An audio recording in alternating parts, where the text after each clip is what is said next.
Your show will go live in 5 seconds. 4, 3, 2, 1.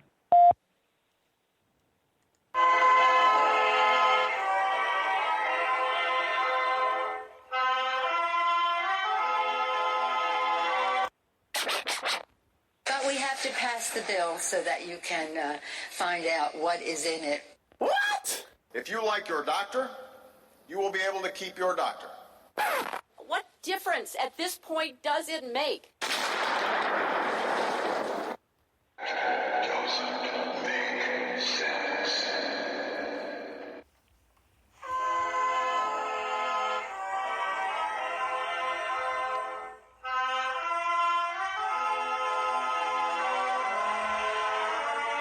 If you're looking to make sense out of what's going on in the world today, then you've come to the right place. Welcome to Southern Sense Talk Radio with your host, Annie, the Radio Chickie Bellis, and featuring Curtis C.S. Bennett and the most interesting guests that you'll find anywhere on Internet radio. And you can join the show and let your voice be heard by dialing 917-889-3675. So sit back, relax, and remember, Southern Sense is common sense.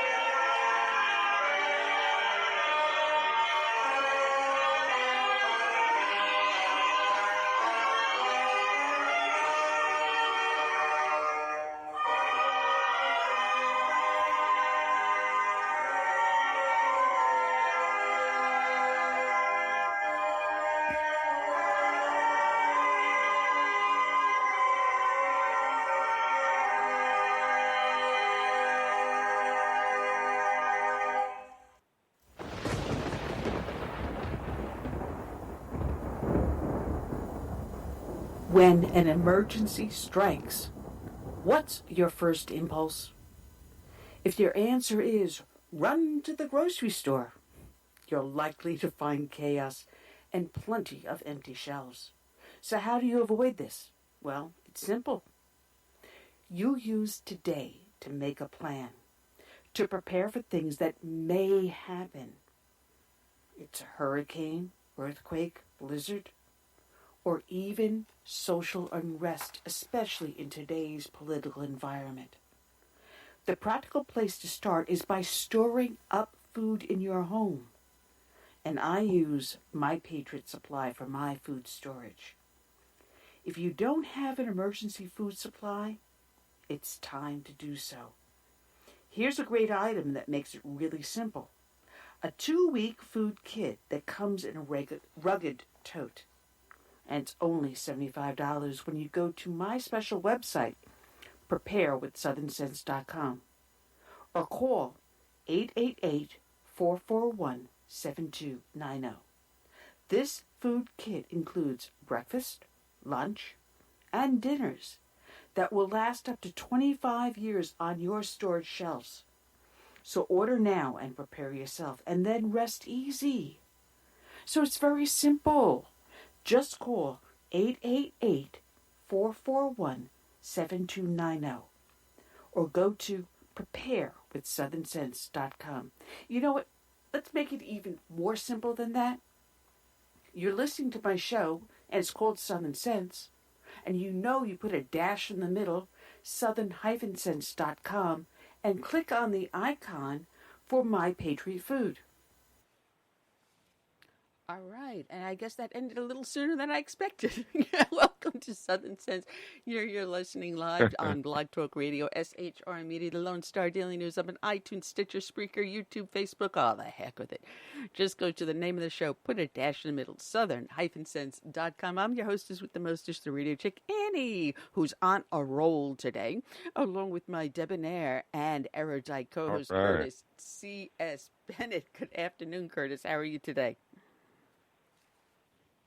I'm doing fine. I'm still getting over another gaffe by Uncle Joe. I guess you heard about it. I think he said there are poor kids who are just as smart as white kids. So does he not know that poor encompasses all races? That guy, he never stopped giving. No, it's the white privilege that I experienced that you haven't. The white privilege. I was born with a silver spoon, Yeah, more like a plastic takeout spoon in my mouth, not a silver spoon. Oh man, like I said, I'm on a tear. We've got a septic system that is, oh good Lord, about 30 some odd years old, almost 40 years old, and every now and then we have to have it pumped out and. Figure it has to be done today, and of course there's some sort of a ring that goes on the top of it that broke, a plastic ring. So I said, all right, I'll give you the check when you come back and you finish the job. I've been dealing with these people now for more than 6 years, and so much to the so that I brag about them to my neighbors. I've sent them over to my mother's house to work on her house. I have put down in the local social network that we have here called Nextdoor that I brag about this company. I've highly recommended them, saying that if I let my mom use them, then they're good enough for you. Well, the job's not done. I've got an open septic system not too far from my window right now, and Annie is pissed to high holy you know what. And I just fired off a really nasty email to the owner of the company.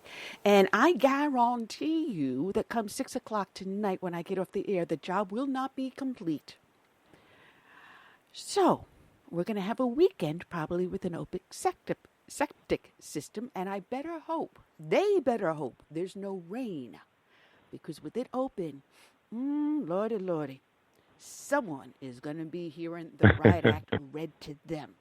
So when I say I'm full of, you know what today? Oh, yeah, I am full of it. And Annie has the checkbook with her, and I'm going to wave it on air. Here's the checkbook. They want the rest of their payment. They got to come through me. And they ain't bothering me when I'm on air. Anyway, the latest saga. In the Navy, we had a phrase. We had a phrase called being full of piss and vinegar. Well, this is not That's just what you piss. sound like today. It's not just piss and vinegar. It's piss and you know what. As I say, Yeah, defecation quite occurs. a few other things. It's occurring right outside my window, the defecation. Anyway. I want to welcome everyone that's listening up here on Blog Talk Radio, SHR Media. If you're listening on SHR Media, I've got the chat room open in the other window. So feel free to join us over there. I haven't tried yet to go back up onto Facebook and YouTube because I am still having technical difficulties trying to find someone who is a technician that knows the programs that I'm using and figure out how the settings were messed up by this clown that I hired that gave me a very, very expensive doorstop. Well, the doorstop is back to a computer, which I'm operating out of right now, but the settings have been corrupted, and I can't get my audio to work on YouTube and Facebook. Got it fine on Blog Talk Radio. Got it fine on SHR Media. Logic then dictates that if it's working on those two platforms, then it should work on Facebook and YouTube. But leave it to Annie to have something foul up. Anyway, I want to welcome again everyone that's listening in. I've got the chat room open on Blog Talk as well as SHR Media. And we'll try video recording this one more time and see if we can get it up on Facebook and YouTube later on tonight. I got great guests, Curtis. And I hear the door. Oh, yeah. One of them is one of my own, Mr. Larry Harvey, county commissioner. Yes, Larry Harvey. We were going to have Walt Myers III joining us, but he had another engagement that was slightly more important than ours. I mean, getting a paycheck is a little bit more important than showing up on this show. Not. Anyway. Yeah, I would say so. We've got a friend of the show, another CS. So when he comes on, Curtis, I'm going to be calling him CS and you'll be Curtis. CS Walker, former NSA spook. He'll be joining us. He's got the lowdown on a lot of stuff. But we're going to start off the show with Casey Pipes. He's got a brand new book out that just came out this past week called After the Fall, The Remarkable Comeback of Richard Nixon. And believe it or not, as of today, 45 years ago today, is the day that Richard Nixon at 12 noon Eastern Standard Time stepped down as President of the United States, resigned, the only president in the United States to ever resign. And he's got a book out about what happened after his fall and his climb back as an elder statesman of these United States. Amazing, amazing story. That said, excuse me, I feel like I'm coming down with a cold. Anyone that listens to the show knows that we start off each and every show with a dedication to a fallen hero. And we're not talking about Joe Biden and his gaffes. I couldn't resist that one, Curtis. So today's dedication is... Yeah, I know. yeah. Today's dedication is going out to Deputy Sheriff Jacob Howard Keltner of the McHenry County Sheriff's Office out of Illinois. His end of watch was Thursday, March 7th of 2019. And this comes from several sources, one of them being the Officer Dan Memorial page that you can find at odmp.org, the Chicago Tribune, and the Chillico The Times Bulletin.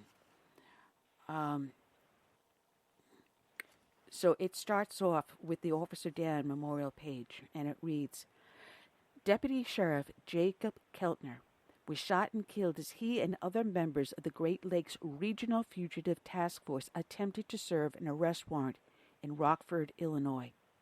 The task force located the subject at a hotel at 474 North Bell School Road.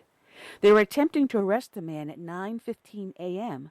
when he opened fire with a rifle, striking a woman who was staying with him. The man then exited the room and opened fire on officers who were outside, striking Officer Keltner. The man then fled from the hotel and led officers on a pursuit that lasted over 150 miles. The vehicle became disabled at I-55 near Lincoln, and the subject was taken into custody after barricading himself inside it for several hours. Deputy Keltner was transported to a local hospital, where he succumbed to his wounds approximately 6 hours after being shot. Deputy Keltner had served with the McHenry County Sheriff's Office for 13 years.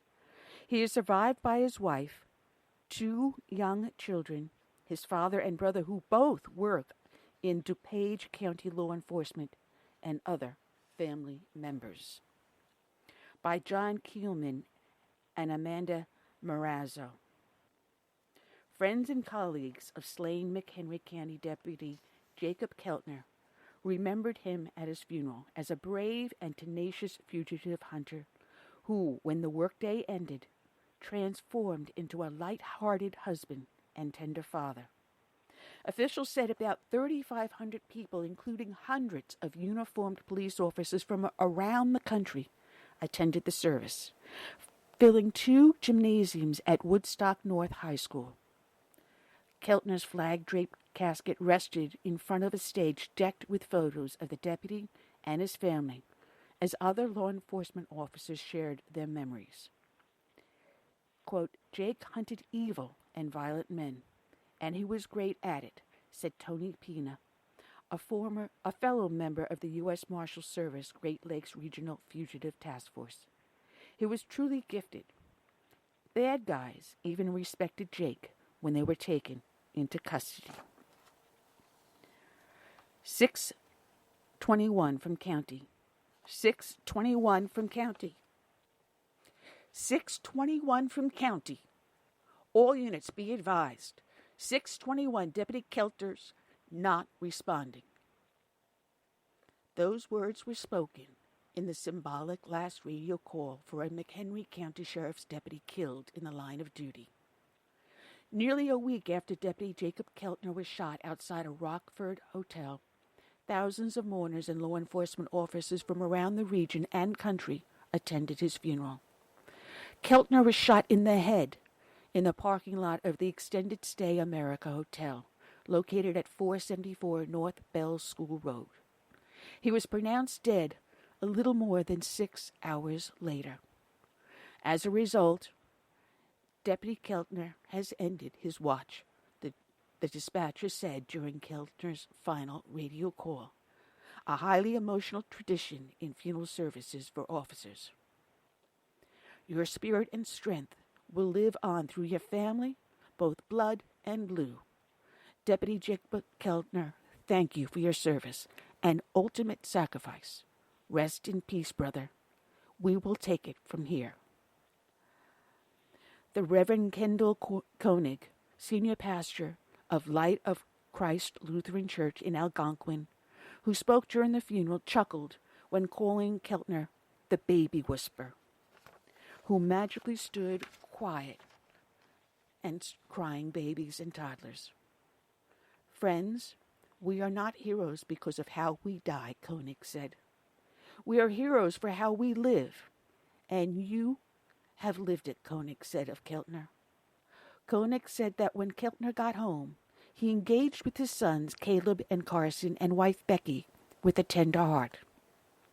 As recently as the week before he died, he had built zip lines for his sons in the basement and had their toys zipping around like Hot Wheel tracks in the air, he said. First responders and police officers from across Illinois attended the funeral and subsequent procession from the Woodstock North High School to a Huntley funeral home. Kane County Undersheriff Pat Gangler said 700 cars were in Keltner's procession. Rockford Police Lieutenant Joel Givens was one of 45 to 50 Rockford officers who attended Keltner's funeral. Chief Dan O'Shea and all of the assistant chiefs attended, as well as some lieutenants and sergeants. It hits home because it's a fellow officer, Givens said. Keltner was a member of the U.S. Marshals Great Lakes Regional Fugitive Task Force. They were at the hotel to serve arrest warrants on Floyd E. Brown, who was accused of shooting through the door, jumping out of the window, and shooting Keltner in the parking lot before fleeing. He was later caught downstate. Killdeer Police Patrol Officer Doug Barris said, while he doesn't know Keltner or his family, he felt compelled to attend his fellow officer's funeral.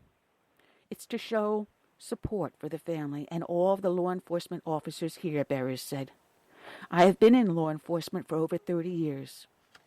Any first responders are taking their lives on the line, but we're here for a purpose.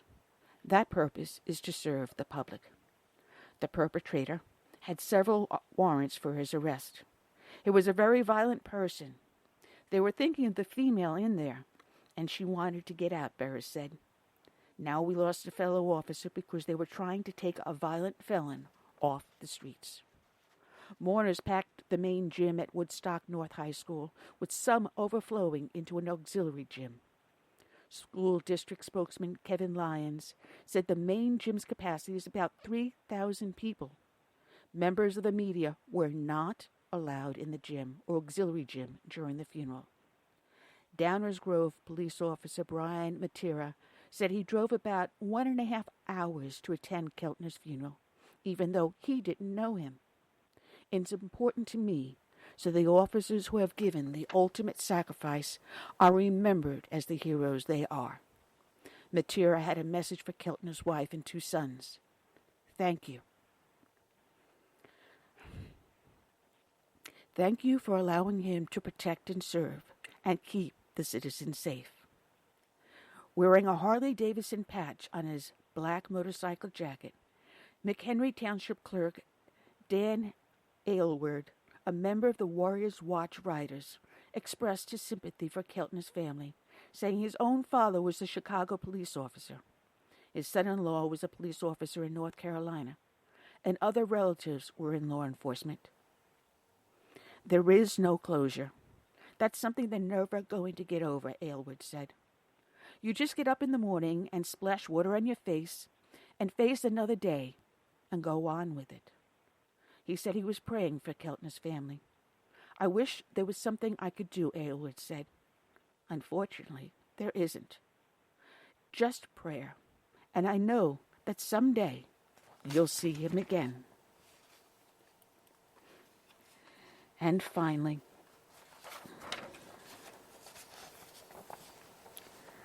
at the end of the service, officers brought Keltner's casket outside to the sound of bagpipes and a 21-gun salute, carefully folding the flag and presenting it to his window as a cold rain fell. Then, over a loudspeaker, Dispatch Supervisor Jeremy Morris announced that Keltner had ended his watch. The men and women of McHenry County Sheriff's Office are forever grateful and proud to have served with Deputy Keltner and will never forget his ultimate sacrifice, Morris said.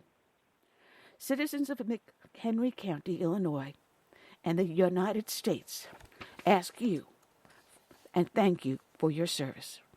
Your spirit and strength will live on through your family, both blood and blue.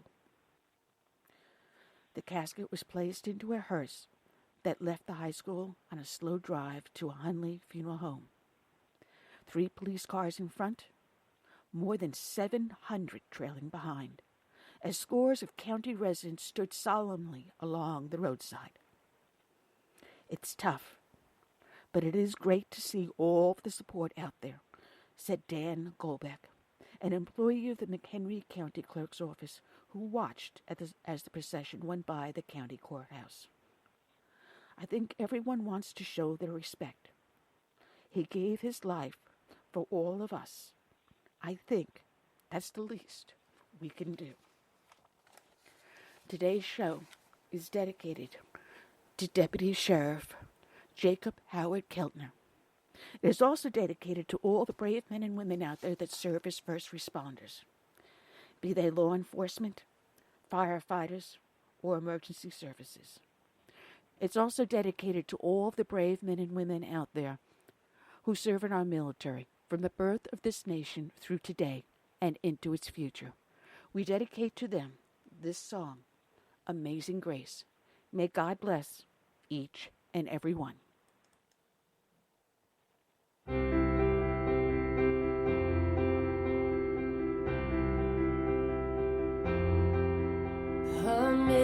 Amazing grace, how sweet the sound that saved a wretch like me. I once was lost, but now I'm found, was blind, but now I see.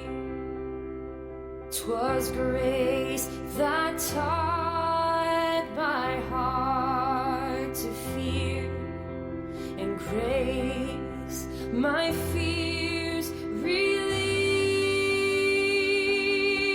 How precious did that grace appear the hour I first believed. And when we've been there 10,000 years, bright shining as the sun, we've no less days to sing God's grace than when we'd first begun. We've no less days to sing God's grace than when we'd first begun.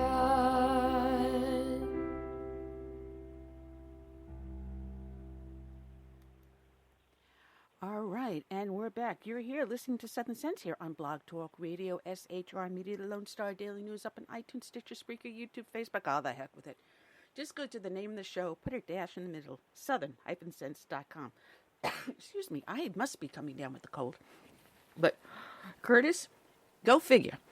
Did I or did I not call this correctly? I said we're going to be on air, and the waste Waste Company is going to be knocking on the door. And as I was in the middle of doing the dedication, I could hear them knocking on the front door. Now, I put a note on my front door saying, "No, I'm on air until after 6 p.m. Do not ring the doorbell." Well, saga continues. Maybe they can't read. I guess they're one of those. They're not smart as white kids. Joe Biden. Excuse me. I don't know. Go figure. Well, I want to again welcome everyone that's listening in the chat room over here on Blog Talk Radio, SHR Media, the Lone Star Daily News, iTunes, Stitcher, Spreaker, YouTube, Facebook. Well, it will be up on YouTube and Facebook hopefully soon. We're waiting for our guest to call in. Casey S. Pipes should be calling in very shortly. And he's got a great book out, which is really fortuitous because, like I said, he was supposed to be here last Friday, and he had to cancel last minute, so he scrambled and got someone else in on the show last week. So today, being the 45th anniversary of the resignation of Richard M. Nixon, he will be here speaking with us about his book about the rise and after the fall of Richard Nixon. Excuse me, I'm going to have to take a sip of water. This is crazy. And I want to remind... Now, his middle name was what? Millhouse? Millhouse, yes. Or Morehouse? Millhouse. Richard Millhouse, okay. Right, Richard Millhouse. Richard Millhouse. Different name. Actually, it's traditionally, I believe, Quaker. Was he Quaker? Was he a Quaker or a Shaker? He is a Quaker. Quaker. He's a Quaker. Yeah. So so it is a traditional name in that religious faith, and I'm just waiting to see if we got him coming in the studio. So just bear with me as I'm futzing around here. I've got too many things going up on the screen at the same time. Oh, I know what I started to say, is that if you are listening in the studio, please remember to press 1 so that I know that you have a comment or a question for us or for our guests. So that way we can bring you into the studio. And I'm trying to see if I can email. We got a few minutes here. We do have a few minutes going on. But there is so much going on. Did you by any chance listen to Joe Biden's speech at all, Curtis? No, not really. No, I didn't. I try to stay away from Joe Biden. He'll have me laughing and have me in stitches. I listen to the more serious, more non-threatening people like Kamala Harris. I mean, you notice how far she's dropped since she attacked Uncle Joe? Oh, yeah. She is now down something like 1%. That's how she's pulling right now. I guess that's a warning to the others. Don't attack our front runner. Absolutely. I'm just sending a quick message. So just if I sound a little strange, it's just sending a message to his publicist to remind him to call in. I get a little nervous when I have someone calling in late. Anyway. Oh, yeah, me too. I also noticed that you're not hearing too much about this one firefighter who came across this young kid walking through a store with body armor and weapons and video, recording himself. And this firefighter stopped him with his own personal weapon, off-duty firefighter. Absolutely. And I haven't heard anything about that in the mainstream news.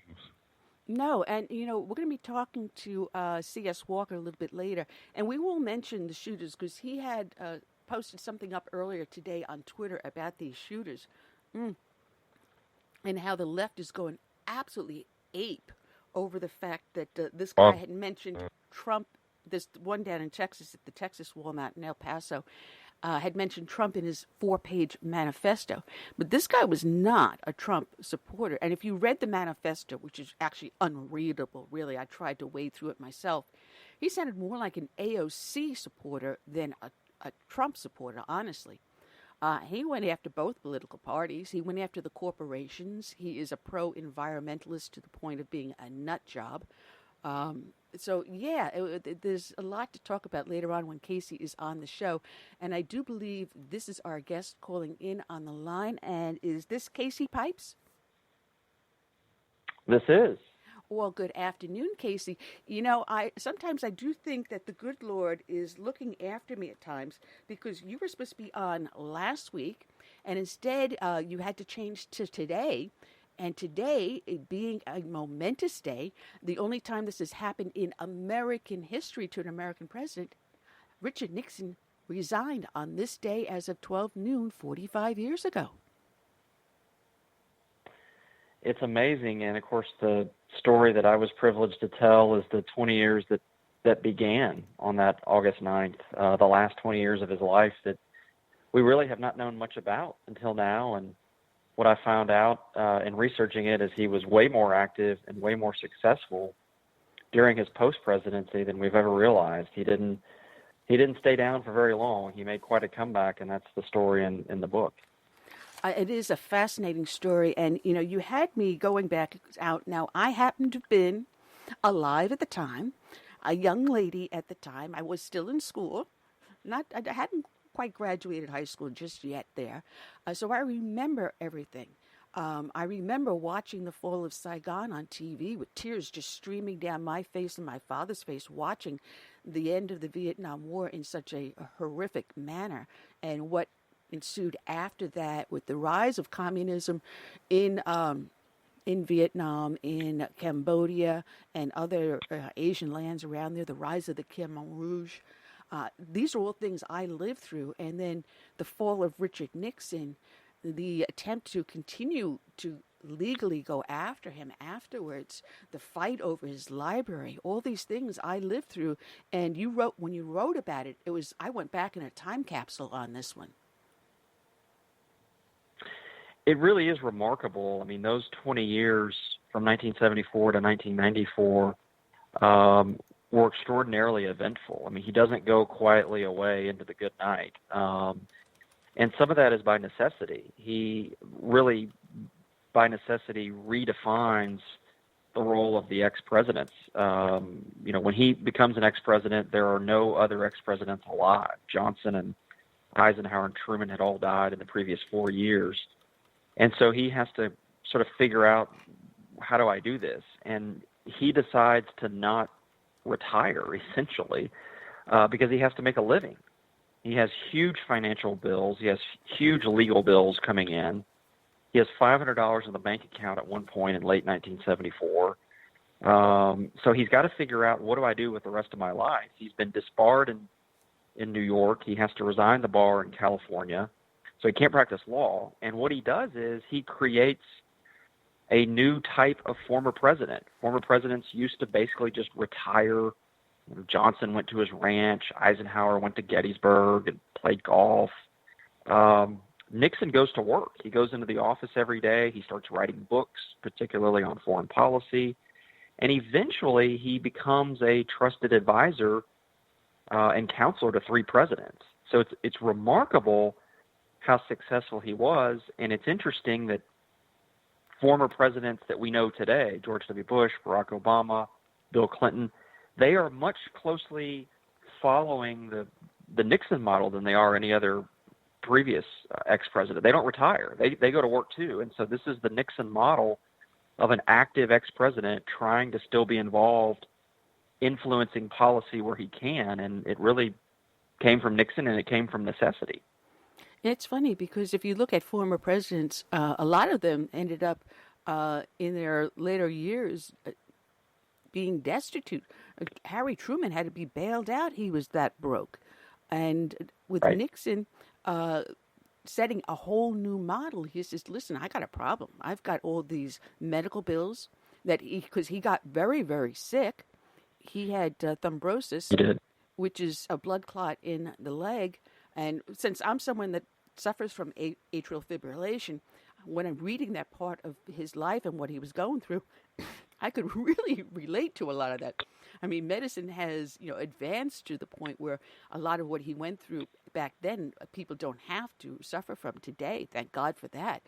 But he almost lost his life. He came very close to dying.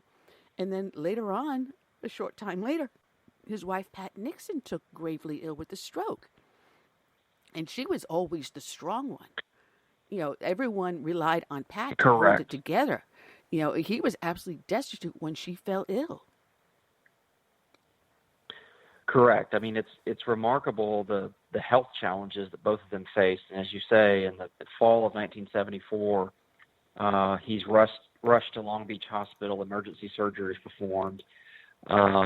He does come very close to dying, and it's a turning point in this story. He writes in his diary a few weeks later, back in San Clemente, kind of realizing that he can't just sit around and feel sorry for himself. He's got to get up and do something, and he starts trying to imagine what that something would be, and he realizes that he needs to write a book. He writes this in his diary. They're going to write a book, maybe more, give speeches, appear on television, and try to put things into perspective. This is exactly the roadmap he begins to follow as 1975 begins. He starts with his memoirs, and then he goes on to write 8 other books, mostly on foreign policy, which become bestsellers. He's saying things on foreign policy that are interesting to people, and they're interesting to powerful people like Ronald Reagan, who reads The Real War, a book Nixon writes in 1980 about the Soviet Union, and loves it. It confirms Reagan's own views about the Soviet Union, and so they become even closer than they had been before. So he becomes very, very active. He does climb his way out of debt. He does become physically healthier again. Pat struggles during this time, as you mentioned, with her own health challenges. She suffers a stroke. She dies before him in 1993. But she remains very strong, and she's a big part of this story because she felt that he had been unfairly treated and had paid quite a price for Watergate and wanted to see him sort of rehabilitate himself in some way. And so she's every bit his partner during this journey, and it's a remarkable journey they go on together. Well, I've got the chat room going, and someone is asking a question in there that Nixon had 2 daughters. And I do remember that little black Scottish terrier that he had was adorable. But he was it Tricia that was married in the White House? I know one was married in the White House and one wasn't. Correct. And was Tricia... Tricia married Ed Cox in the Rose Garden. Right. Yes. And the other one married an Eisenhower. And I thought it was so ironic because Eisenhower could not stand Richard Nixon. The Eisenhower family wanted nothing to do with the Nixons. And the fact that one of the daughters had the audacity to marry an Eisenhower. Oh, the scandal that was going on back then. Well, David marries Julie prior to President Nixon entering the White House, and David Eisenhower, one of the Eisenhower grandchildren, becomes very close with his father-in-law, and he features in this book as well. He's very much trying to encourage his father-in-law during the post-presidency, trying to prop him up and get him back on his feet again, and Ed Cox as well. They both lived on the East Coast and still do. Ed and Tricia at that time and still now live in New York City. And Julie and David live in the Philadelphia area. And one of the things that happens in the book about 6 years into Nixon's post-presidency is he sells the house in San Clemente and moves to New York. And he does this for a couple of reasons. One is to be closer to his family. He's starting to have grandkids by now, and he wants to be around them, and he wants to be a part of their lives, and he very much is a very doting grandfather. But he also wants to be closer to, obviously, the political capital of the country in Washington, but really the media capital and the financial capital of the world, which is New York. He calls it the fastest track in the world, and he knows if he's going to make a comeback, he's going to have to be in the media, and if he's going to be in the media, then that's going to be mostly on the East Coast in New York. So he makes the strategic decision to move back to the East, and it proves to be a wise one. He originally lives in New York, and then they moved to New Jersey a few years later, and he's there the rest of his life. And many of the stories in this book, the stories of his comeback, occur right there on the East Coast. Well, one thing I noticed that you did not have in the book was about his faith. And I remember the election of John F. Kennedy, and it's like, you can't have a Catholic. He's going to be more beholden to the Pope than he would be to the U.S. Constitution. And something similar happened to Richard Nixon when, he ran for election. They were questioning whether or not he would be more adherent to his faith, than to the Constitution. And I didn't see anything about his continued faith in his retirement.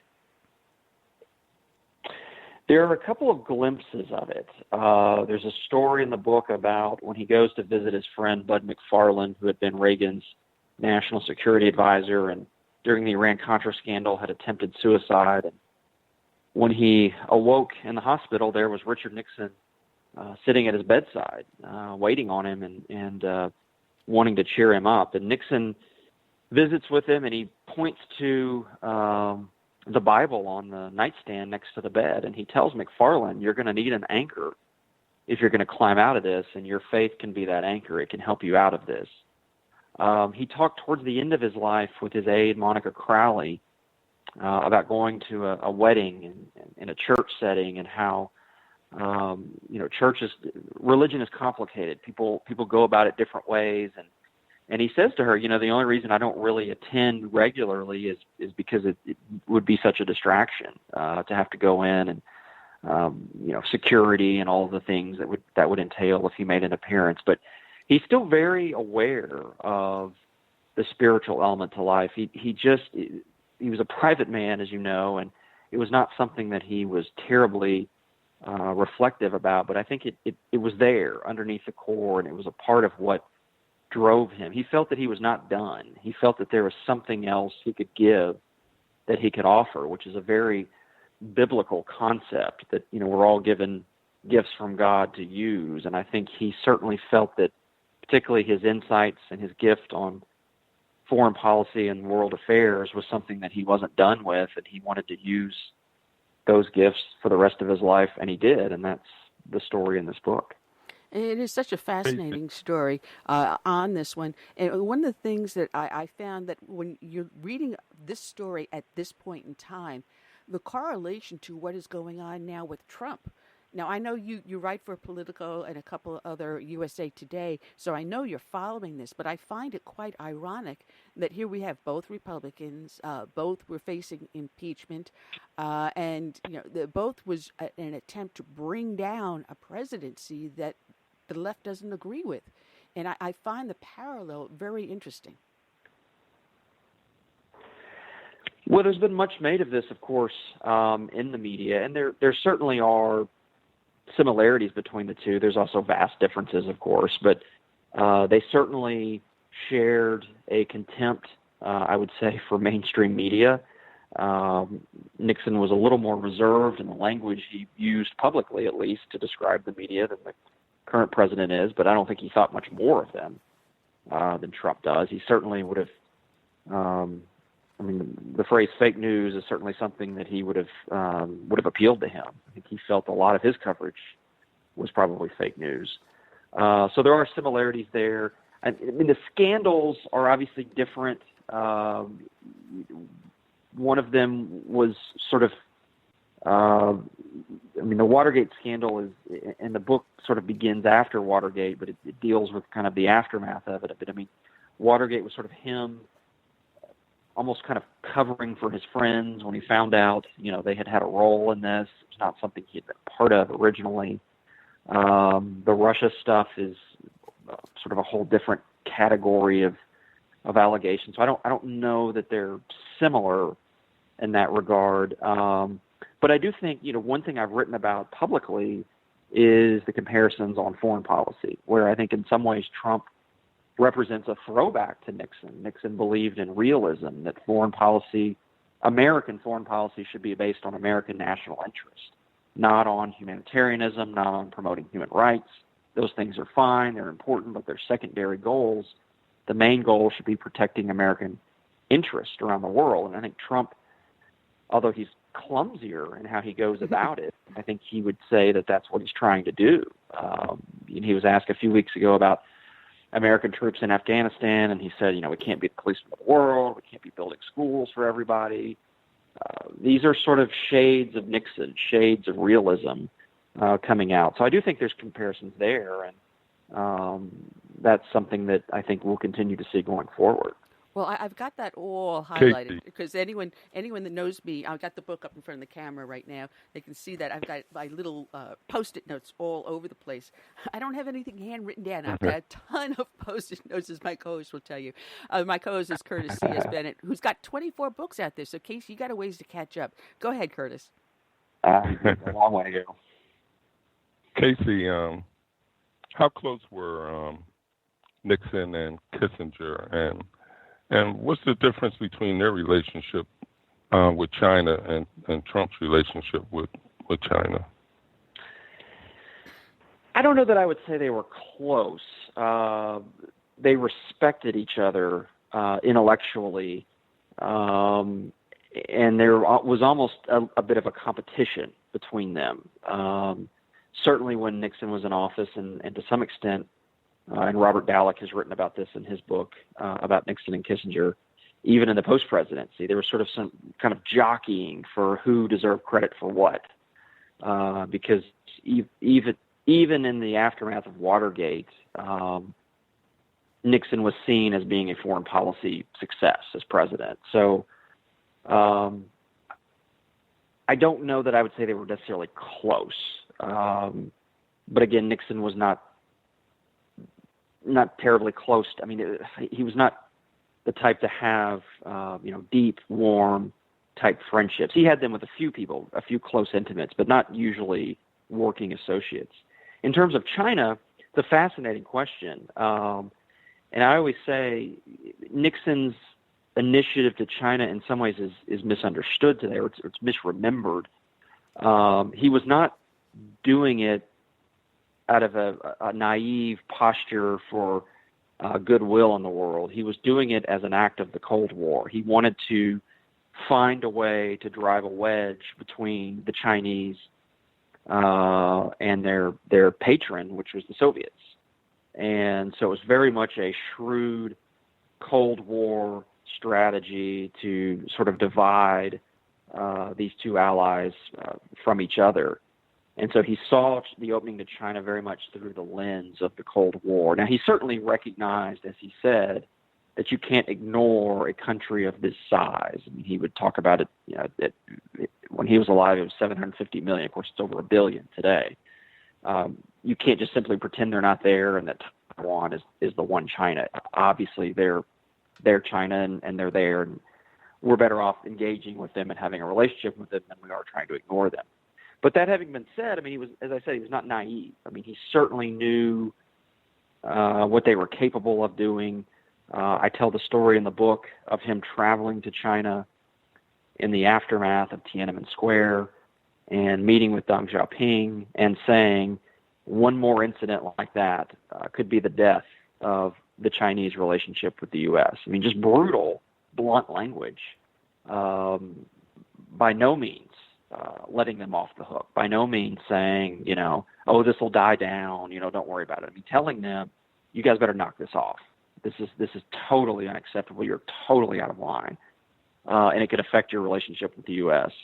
So he was very aware of what the Chinese were capable of. Now, in terms of what Trump is doing today, it's hard to say. I mean, Nixon was not a big tariffs fan. I can't imagine him thinking that's a good approach. But again, he certainly would not be naive. He would have a very realist approach to it, and one that saw things for what they are.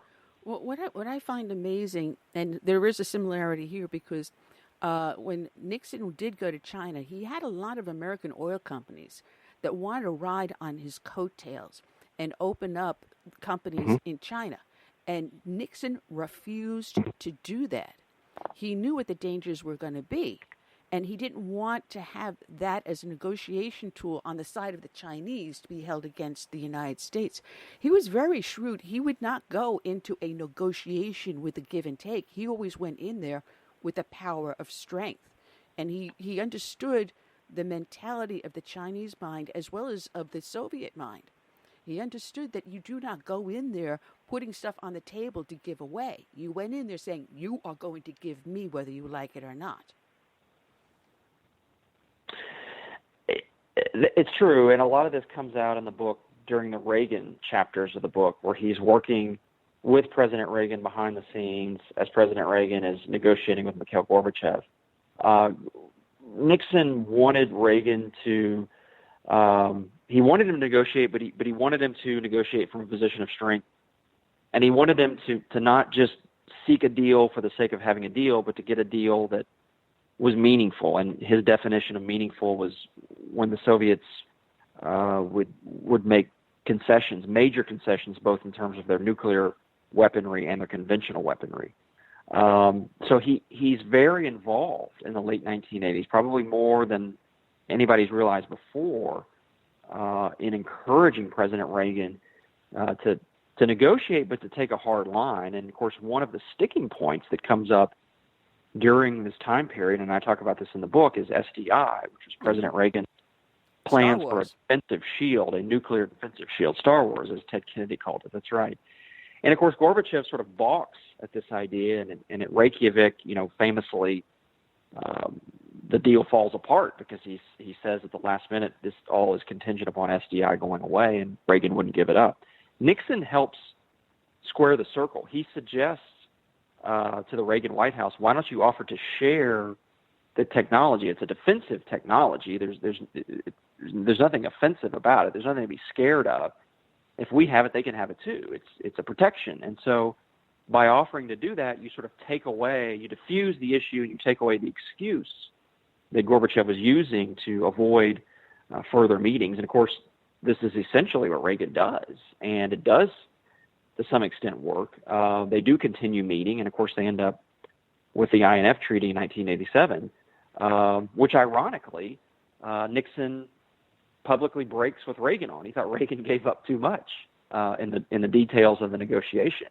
But it's just fascinating how involved he was behind the scenes, and that he was, if anything, moving to the right in these years on foreign policy. He's actually, in 1987, when the INF Treaty is signed, moving to the right of President Reagan, who we think of as being more conservative than Nixon. So just a fascinating series of conversations between the two, and again, a little bit of history that has not previously been known.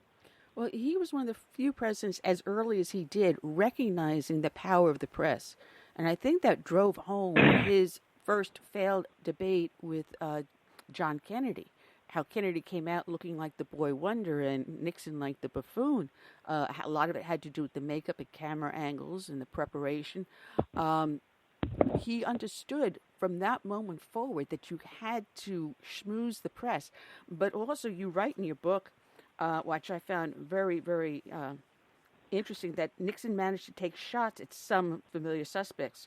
Years before, conservatives were complaining about fake news, and this is what we mentioned earlier. Nixon accused television of having shortened the public's attention span. He also portrayed the media as an entity filled with pervasive left-wing bias. Academia came under fire as well. Tenured professors too often lived in the stratosphere of the absurd. And then he also went after the bureaucrats, calling them, the federal civil servants, of being institutionally lethargic, the swamp.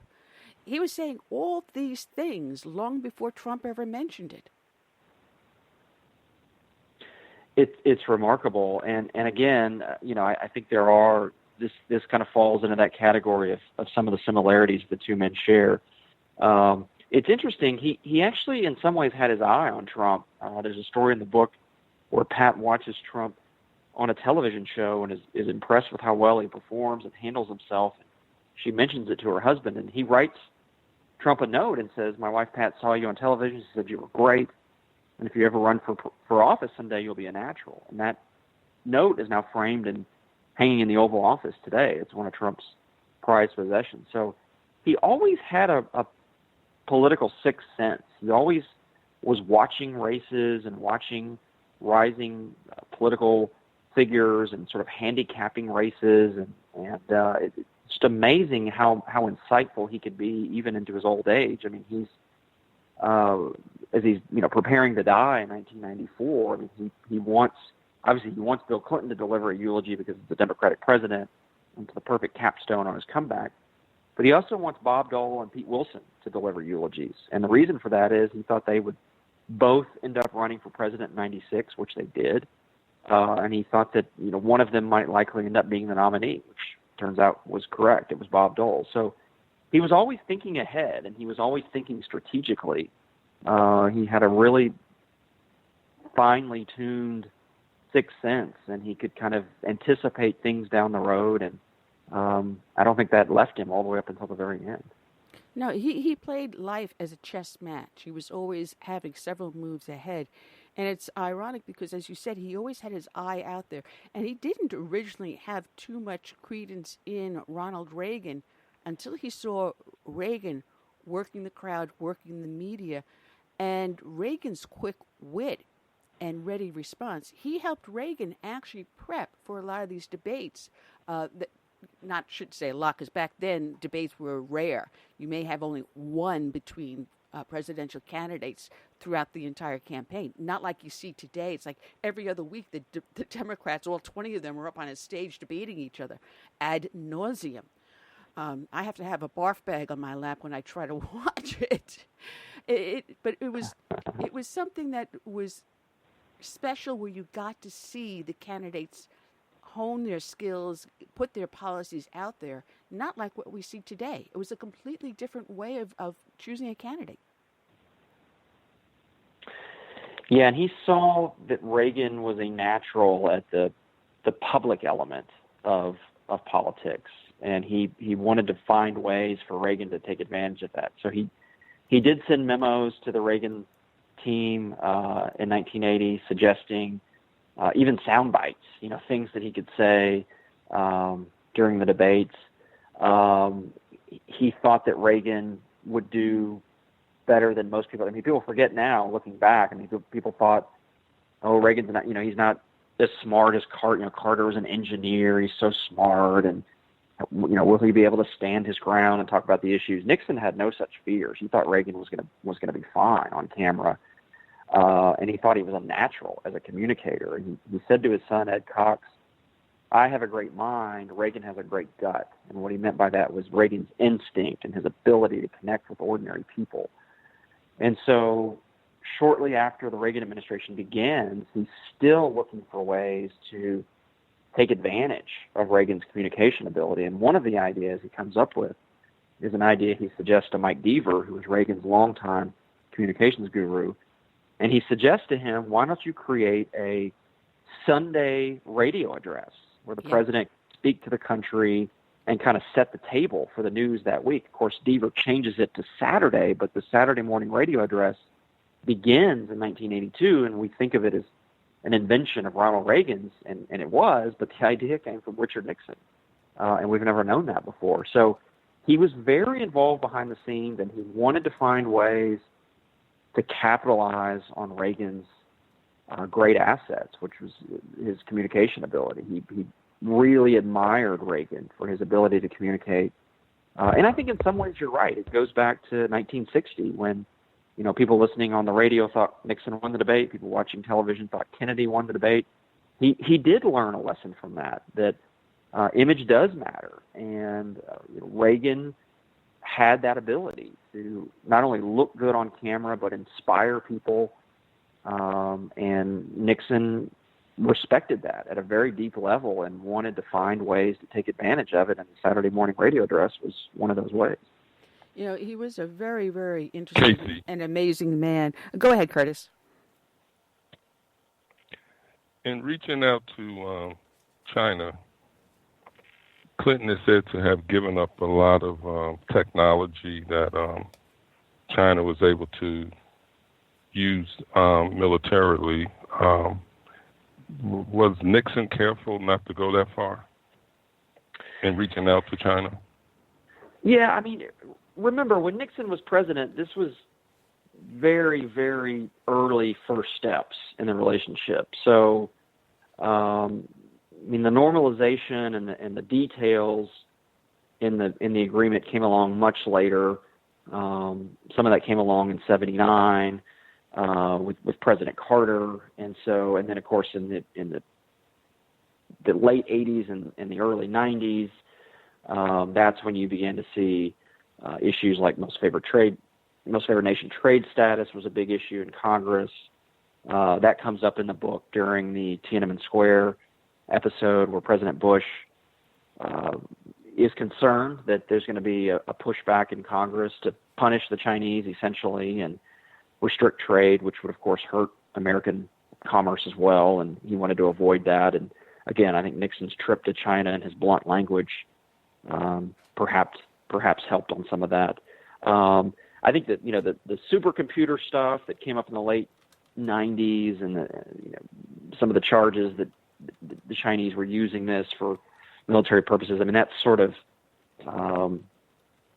is after Nixon's death. I don't know that I saw anywhere where he commented on that or took a position on any of that. And his conversations with Clinton, interestingly enough, although they were somewhat extensive during the last year of his lifetime, almost entirely focused on Russia or Bosnia, were the two topics that they worked on the most. And it's interesting, Nixon believed the Bush administration had not done enough to support the democratization of Russia as it moved away from communism. He wanted them to use American power and prestige to sort of help that along. Clinton was a little more willing to do that and to support Yeltsin publicly. And that's what Nixon thought he should be doing. And so they actually, again, politics makes for strange bedfellows. They saw that part of the world in a similar light. And I think that probably drew them closer together. And of course, Nixon dies, and when Clinton does the eulogy, he references that, even up until the very end, I was seeking out his advice and counsel, and his mind was sharp, and he was giving me, great advice. So they became fairly friendly during this time, which again is remarkable when you think back on Watergate 20 years prior to that, and Hillary working on the Senate committee investigating Watergate. Here's her husband 20 years later praising him and saying in the speech, in the eulogy, may the day of judging Richard Nixon on only Watergate come to an end. You have to consider the whole career and the whole life and the whole man, basically, is what he said. And it's a remarkable coda to the Nixon comeback and the Nixon story. Well, one of the things that I was thinking of when I was reading the passages when Nixon was dealing with Russia and his advice to Ronald Reagan at the time. And as I said, I was a young woman at that point, I had my own business back then at that time, and looking at the prosperity we were having and Reagan's approachment to the Soviet Union. Just about a decade before, there was a rising of the students in Russia. As a matter of fact, I'm going to be honored sometime later on this month to interview one of the main students behind that uprising, who's got a book out now, Vladimir Bukovsky. And he spent 12 years in Soviet prisons and Soviet mental hospitals. And I think a lot of what Richard Nixon saw during those 60s and 70s may have given him the belief that one day Russia would be more of a democracy than a communist country. We see it reversing now under Putin, but I think he foresaw it with the youth uprising of the 60s and 70s. He definitely begins to evolve on this issue over time. I mean, we think of Nixon and we think of détente, which is the idea that the Soviets aren't going to go away. We need to manage them as best we can. And we think of Reagan as sort of rejecting détente and wanting regime change, wanting to destroy communism and replace it with a democracy. But the reality is that Nixon began moving in that direction himself, and it may well have been some of his travels, as you mentioned, but he certainly saw the Soviets in a more negative light by the time 1980 rolls around than he had before. He writes in the Real War about being more assertive with the Soviets, about taking a more aggressive posture with them.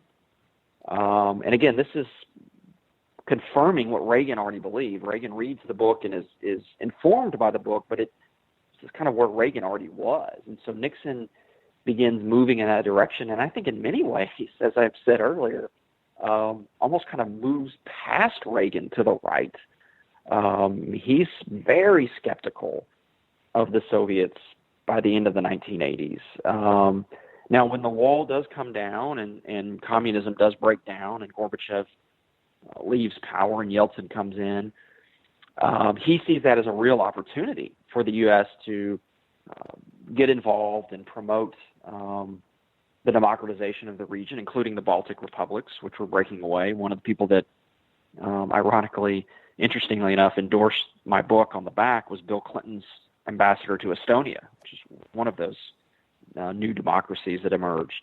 And so, as I said, Clinton and Nixon kind of saw that process the same way, whereas in some ways Nixon and Bush didn't. But I do think he changed a little bit on the issue over time. He took a harder line on the Soviets as time went on. And he tells, there's a story in the book where he's talking to Monica Crowley, his assistant, at the end of the Cold War, once the Soviet Union has disintegrated. He references back to the kitchen debate with Khrushchev, when Khrushchev said, "We'll bury you." And, Nixon makes the comment that, I didn't think he was right, but I never thought we'd bury them.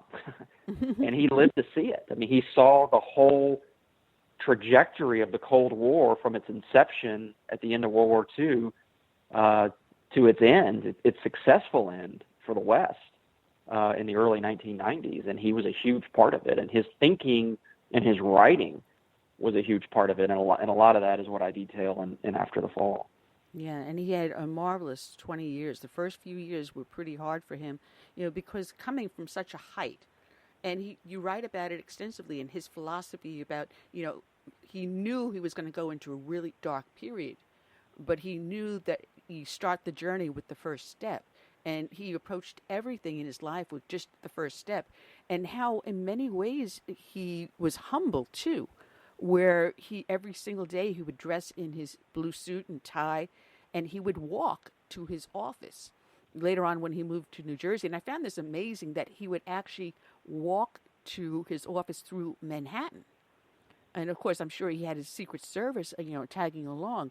But then commuting from Saddlebrook, New Jersey to Manhattan to his office to work every day, and how he understood the trappings of the office as president and then his humble trappings. And he kept his offices very meek and meager.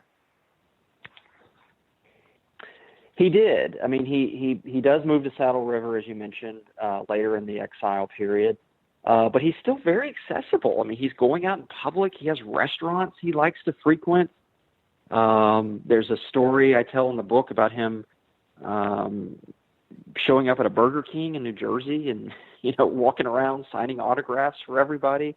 I mean, he very much viewed his comeback as having to include interactions with the public. And he welcomes that. And I think for the most part, generally, these interactions are very positive.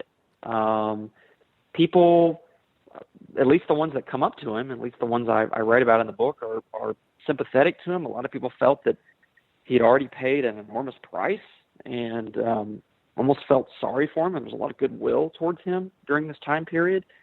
But he increasingly is seen in the public. One of the first public outings he makes in the mid-'70s is Hubert Humphrey's funeral, and I write about this in the book. This was all orchestrated by Hubert Humphrey, who, of course, had been his opponent in the 1968 presidential election. And Humphrey, when he was dying of cancer, called and said to Nixon, "I want you to come to my funeral."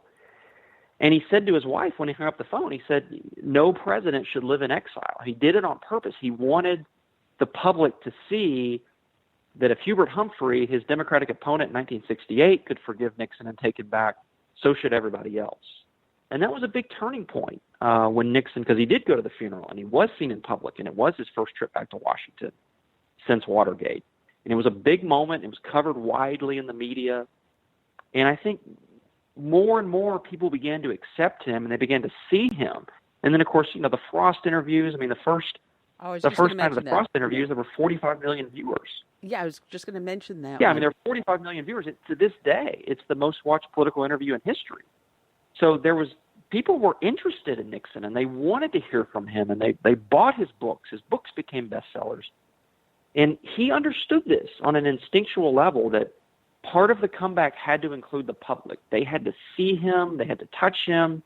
They had to hear from him. And he wasn't afraid of that. He was willing to do that, and it turned out to be a very shrewd move on his part. Absolutely. And that David Frost interview, excuse me, that was one of his major forays in getting back onto his financial, footings.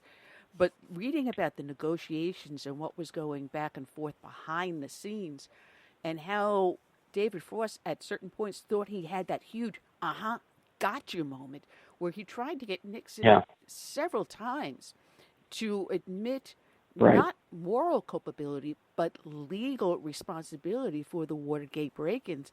And Nixon would not bend. I think there was at one point they stopped the interview because Nixon just was getting that pissed off, which I don't blame him. Right. But the way Nixon handled it and his response to David Frost at that moment in the interview, I think was the biggest turning point, besides the Humphrey funeral. I think that was the pivotal point when the American public said, enough is enough, let it go. It's interesting. It's other than the written statement that he put out after he accepted the pardon, it was the first time he had publicly commented on Watergate, on his role in Watergate. And it's a fascinating story because, as you say, it's in some ways it's misunderstood.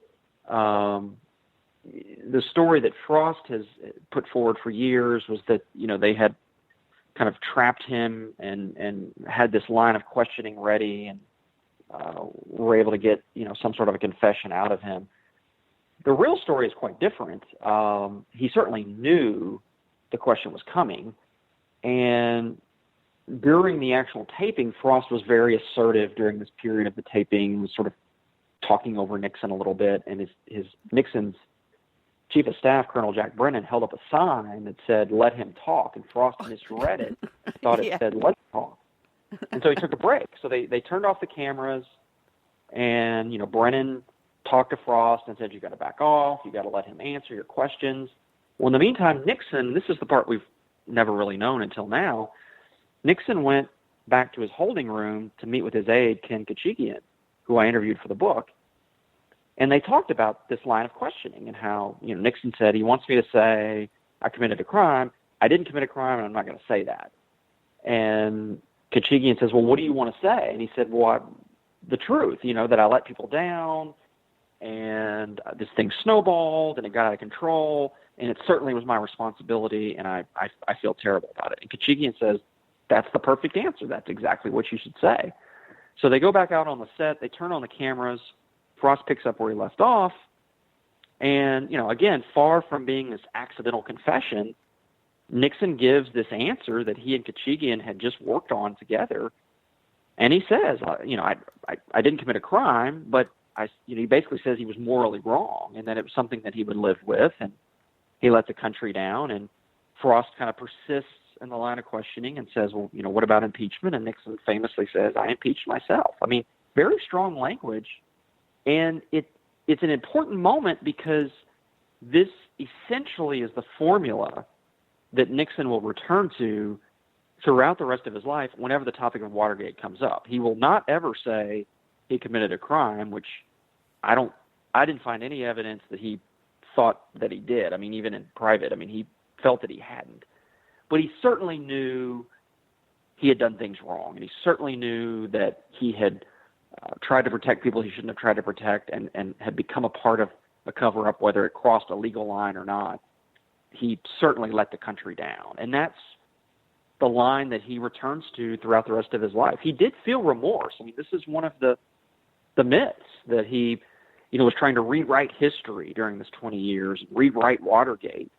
I didn't find a lot of evidence of that. I found evidence of a guy who felt remorse and certainly had paid a price for it and was just trying to put the pieces back together as best he could. And so the Frost interviews are an important part of this story, but I try to shed some light on it that I think is important, and it's a little bit of context that hasn't been told before. You know, what I found amazing is, the fierce loyalty of his family, especially his wife, Pat, and how she was his best defender, where he wanted to accept moral responsibility. She didn't even want him to do that.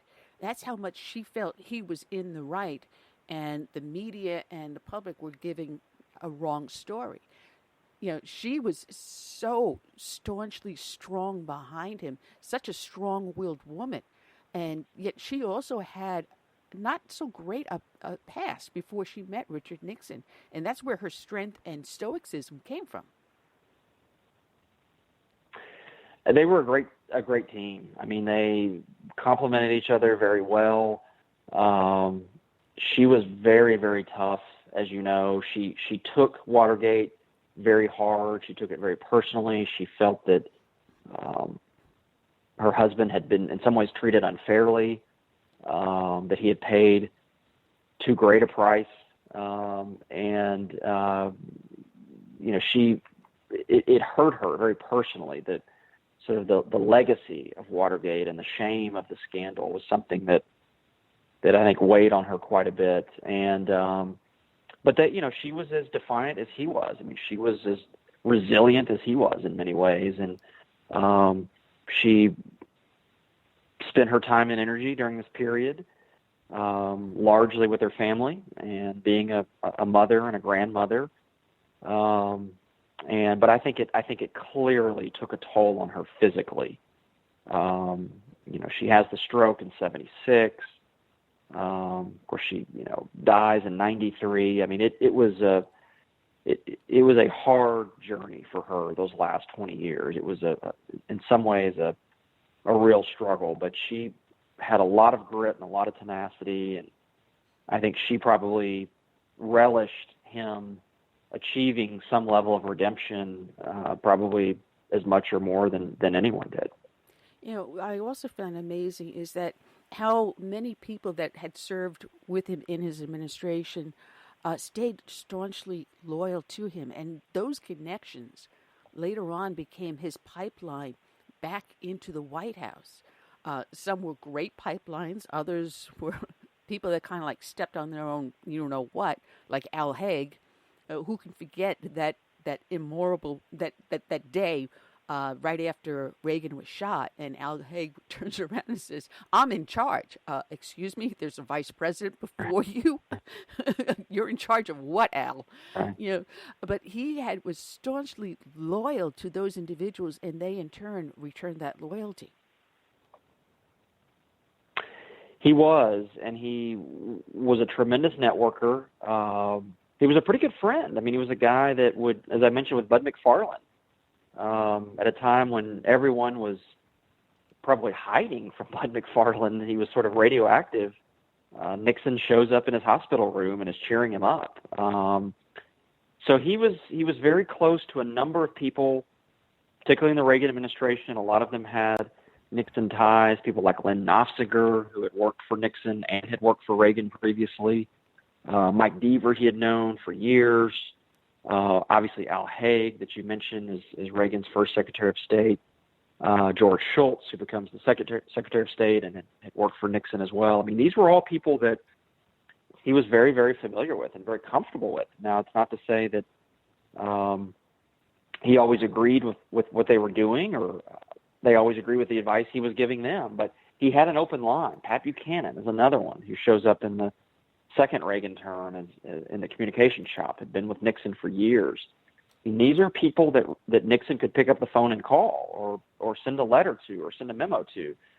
And he was not shy about doing just that, and they were not shy about doing the same, calling him, asking him what did he think about what was going on. And so he again, just tremendous access during these years, much more than I think we've realized before. And he was very careful to make sure that he took advantage of it. And of course, the way to take advantage of it was to have something important to say, something to offer, some, shrewd advice and counsel. And that's what he does. Whether it's sending a note to Mike Deaver about creating a Saturday morning radio address, or sending a note to Bud McFarlane about using SDI and the Gorbachev negotiations, he's always thinking ahead, and he's always offering his advice. And he had a very deferential tone. I mean, he would say in some of these communiques, you can ignore this, or take which parts of it you want, or but he was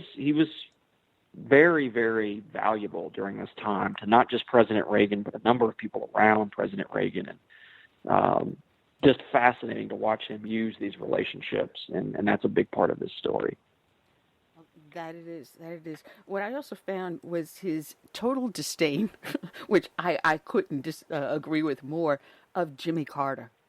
At the time Carter became president, I said, and my ex-husband would have echoed everything I said, was that I thought Carter would be the worst president ever. I didn't think that someone could surpass him.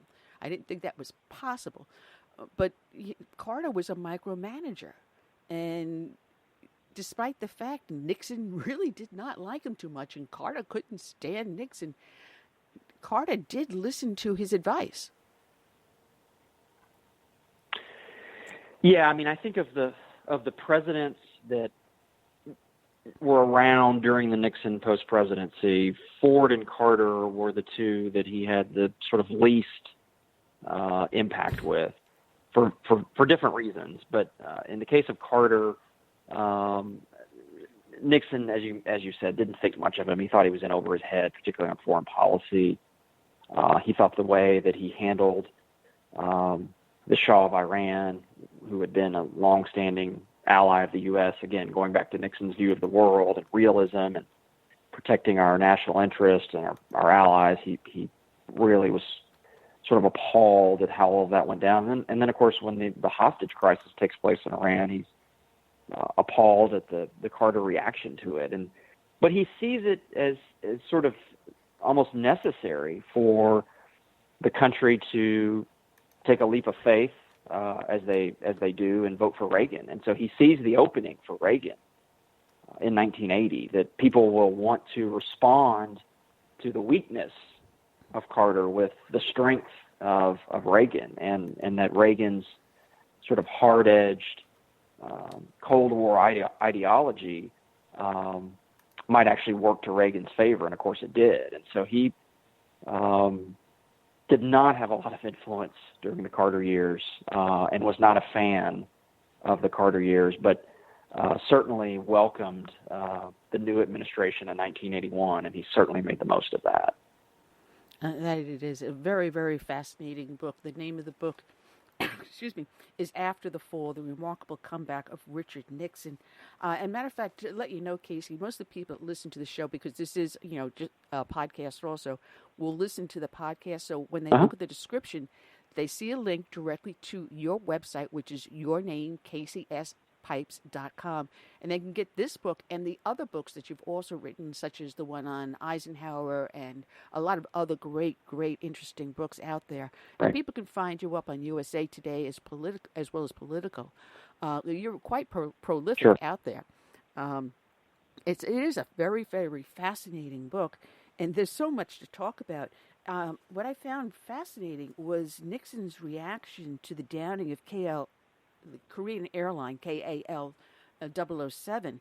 And he told the Soviets that if they ever do something like that again, it would be the end of the Soviet Union immediately. Because at that point, and he pointed it out correctly, is that we have, their flights always encroaching upon the U.S. shores over D.C. and so forth. We don't shoot them down. And this was a passenger plane, and the Soviets were trying the typical propaganda. No, it was on a spy mission. But Nixon kind of basically told the Soviets, you really screwed up on this one. It's just fascinating to watch this whole period in his thinking on world affairs, because he is evolving and he is, as I say, in some ways moving to the right.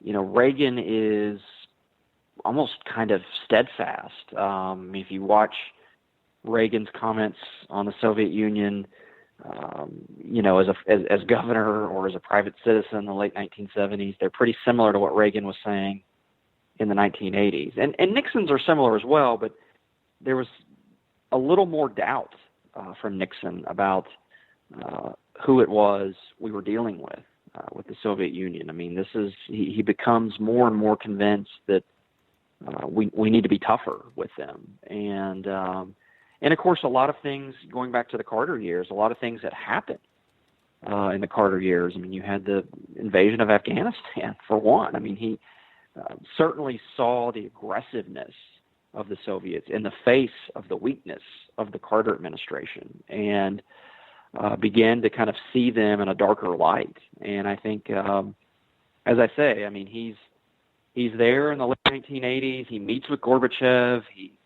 giving advice and counsel to Reagan and senior staff. And I think a lot of it was very good advice and very helpful advice. But it is interesting to me that he breaks with Reagan in '87 publicly over the INF Treaty because he thinks Reagan gave up too much. So he's kind of gotten religion a little bit on the Soviets in the 1980s. And again, it's not that he was ever naive about them. Far from it. He just had decided that tactically, perhaps because of the Carter years, that a stronger hand was going to be needed in the 80s. And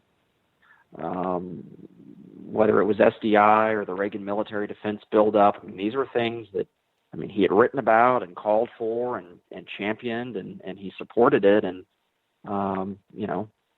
historians can debate what exactly led to the end of the Cold War, but certainly a lot of people think that those were all important elements. And so that's all a part of the history of that period, and that's all a part of this story as well. It is a very, very fascinating book, and there's so much more to talk about in there, because there is even a little bit of an imp, a little bit of a rebel in Richard Nixon, because he went and made arrangements to go to China without fully briefing the White House on that one. And then there was the situation with the funeral of Anwar Sadat, where he kind of like ducked everyone and went on his own little world tour. There's so much to learn about in this book, and it brings back, the history that I lived. And what I found also fascinating when you write about Nixon and his stance on the Soviet Union, I got to say, I'm married to a man from Latvia. His family had been exiled after World War II, and he was born in a displaced persons camp. So that was a situation we followed very closely with the calling out of bring down this wall, until the first of the Baltic states found freedom, which happened to have been Latvia, which did that before Lithuania and Estonia back in, I believe it was 90. And I had the pleasure of meeting the Latvian president too. So, a lot of this brought back history to me that I had lived through.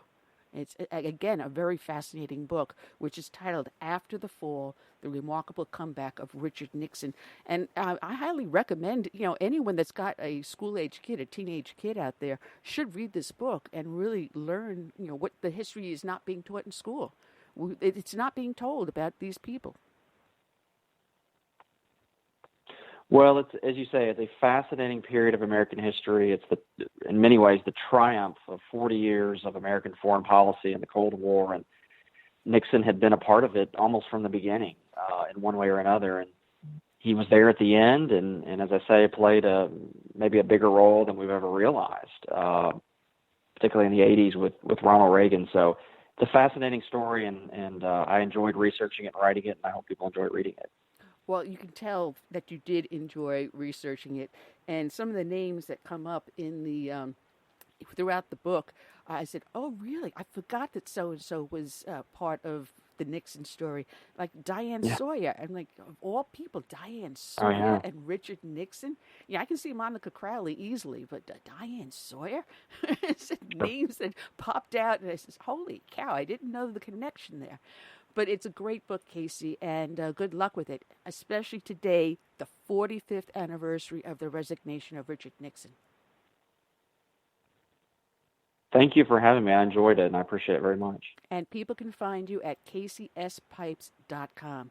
God bless for the hard work you do, sir. Thank you very much. All right. Check it out. Casey Pipes. Check it out, CaseySPipes.com. And not just the book on Nixon, The Remarkable Comeback of Richard F. and Nixon, but the other books he wrote. Want to welcome onto the show. Always fun to talk with this guy because you never know what's going to come out of his mouth, which is why I love him so much. So, Curtis, one CS to the other CS. Welcome back, CS Walker, the NSA ex-spook. Thank you, Annie. That's a great intro. Yeah, my mouth is a dangerous weapon, and it's usually that it gets me into a dangerous situation. But listen, I'm glad you're doing much better. I'm glad to hear your voice. We need you. CS, what's up, my namesake? Hey, you got it. You got it. Well, when you said you would come on the show, and I had gotten your email. Matter of fact, the first one, you really threw me because I'm looking at the email and I'm looking at the website it came from. I'm going, why does this name ring a bell? And, of course, CS, I've been doing this. I'm going into my 10th year. I can't tell you how many people I've had on the show and interviewed. I'm going, this rings a bell. Who is this guy? And you really made me, do my homework. And I go, I know this guy's important. Who the heck is he? And when I finally realized I had that head slap boing moment, I'm going, oh, my goodness. You have to get you back. And lo and behold, a spot opened up just 24 hours later, and you are here. I am so hurt. You forgot all about me. I thought I meant more to you than that. I'm crushed. I'm devastated. I need a space. We'll book you the next 5 shows.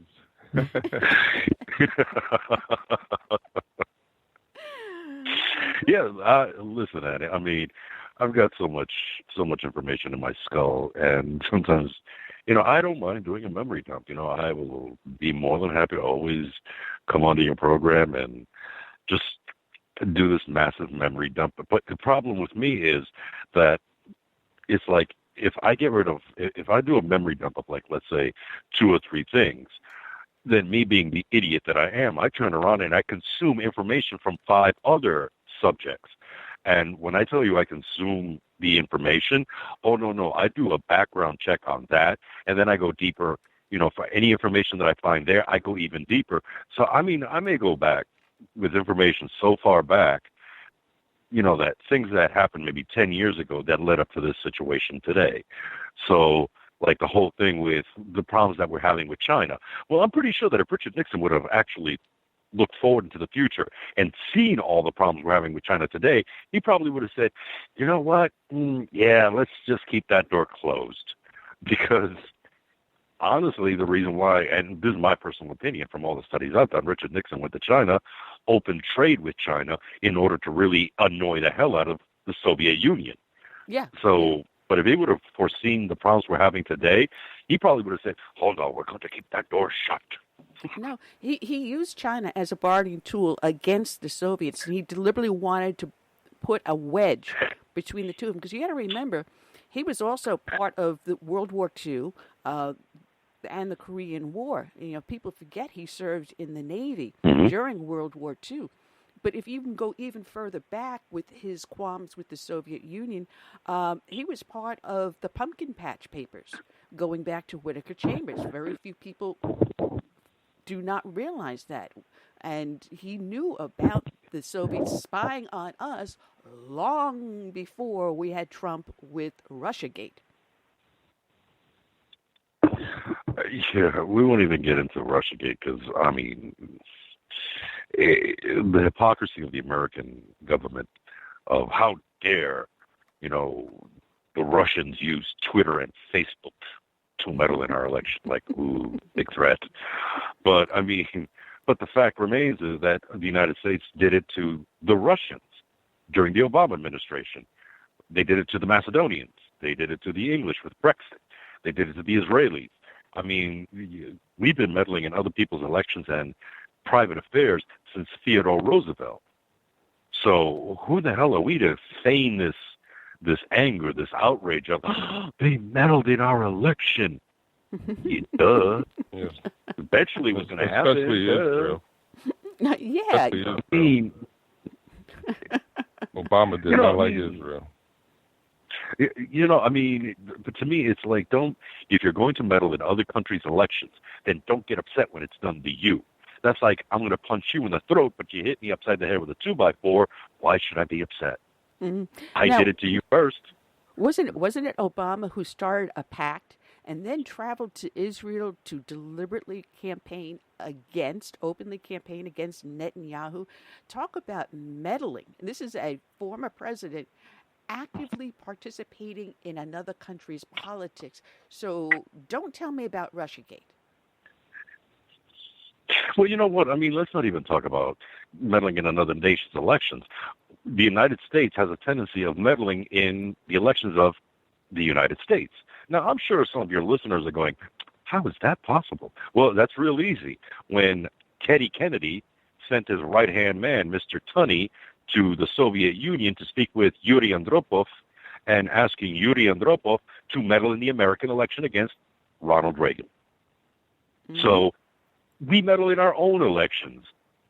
And, there are people who are saying, that's a conspiracy theory. That never happened. Really? That's why I have the documented proof? Seriously? The documented proof is out there. I don't even have the original. I have a copy of the original. So don't sit there and tell me that Teddy Kennedy never did that.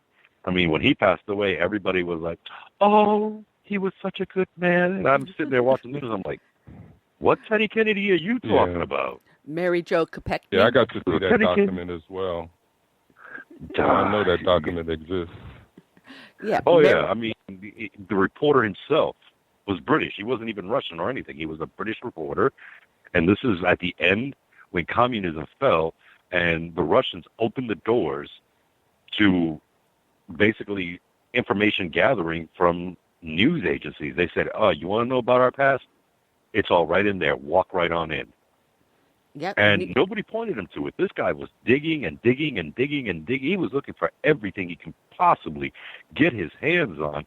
And then he accidentally came across this one document. So, really? No. Teddy Kennedy was garbage. Yeah, absolutely. He was a lousy human being. Absolutely. And if you wanted any secret on the United States government, just talk to a New York Times reporter. Hey, come on. They were lining up. Oh, exactly. They were lining up for the Russians to pay them.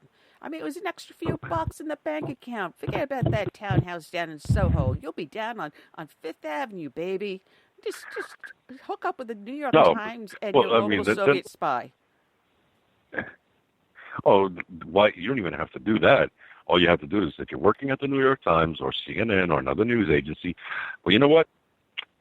Just have an affair with an FBI agent, because that's also blowing up about all these reporters sleeping with FBI agents. And I'm like, thank God I was NSA. Nobody liked us. Nobody thought about us. The largest, most powerful intelligence organization in this country, and nobody liked us or knew about us, and I liked it that way. Mm-hmm. And unfortunately, we have had the previous administration that dismantled our intelligence services so badly. We no longer have the assets we need on the ground to do what we need to do.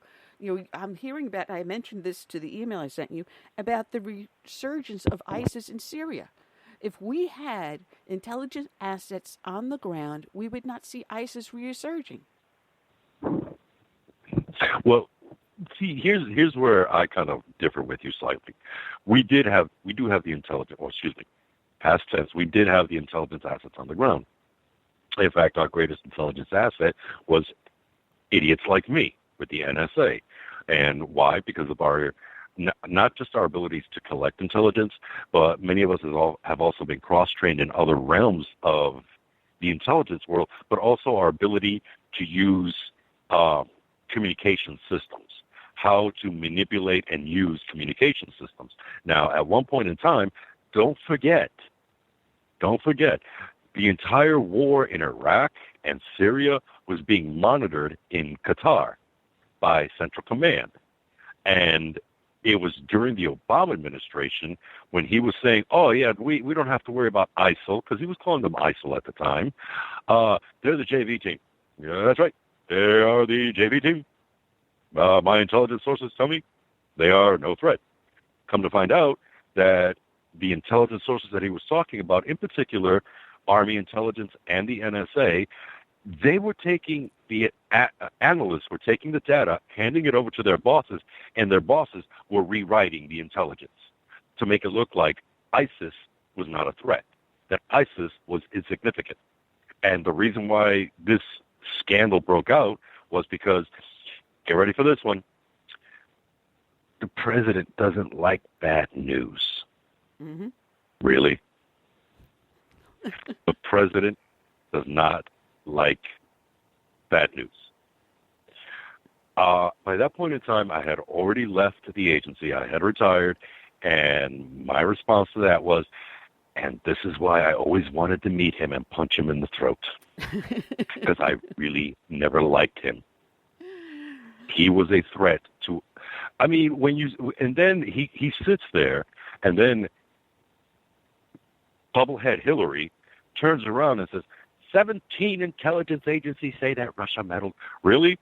So why does the Department of Energy have anything to do with possible Russian meddling? Because, yes, ladies and gentlemen, the Department of Energy does have an intelligence program, and because they are the ones that basically are the caretakers of our nuclear weapons arsenal. Don't forget, nuclear power can be turned into a weapon called a nuclear missile. Now, why does Coast Guard intelligence have anything to do whether the Russians meddled or not?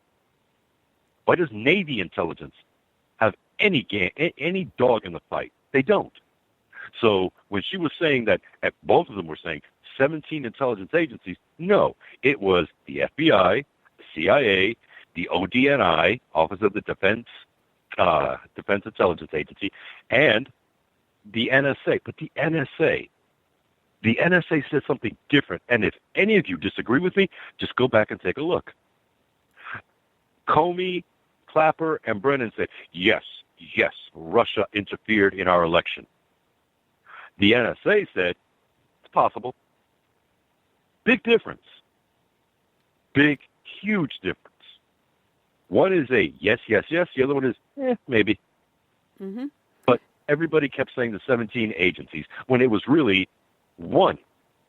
One agency said that, and the other two fell in lockstep, and the only dissension amongst that group was the NSA. And I'm very proud to say my agency. Because the fact is that,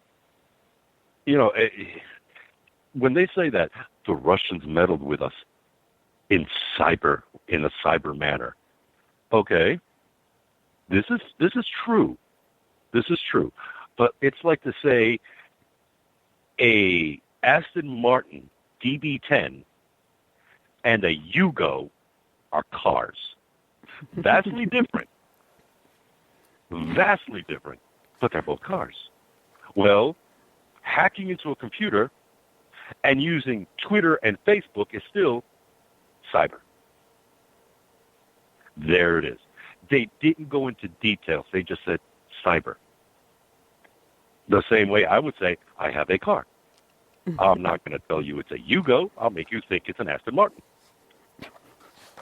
It's funny because coming out of the mouth of Hillary Clinton about meddling from Russia, meddling from China, she is the one to talk. Because if anyone goes back to when she ran for Senate in New York State, there was this scandal coming out of Chinatown in Manhattan, how these families that barely had $100 in the bank were making these huge donations to her campaign.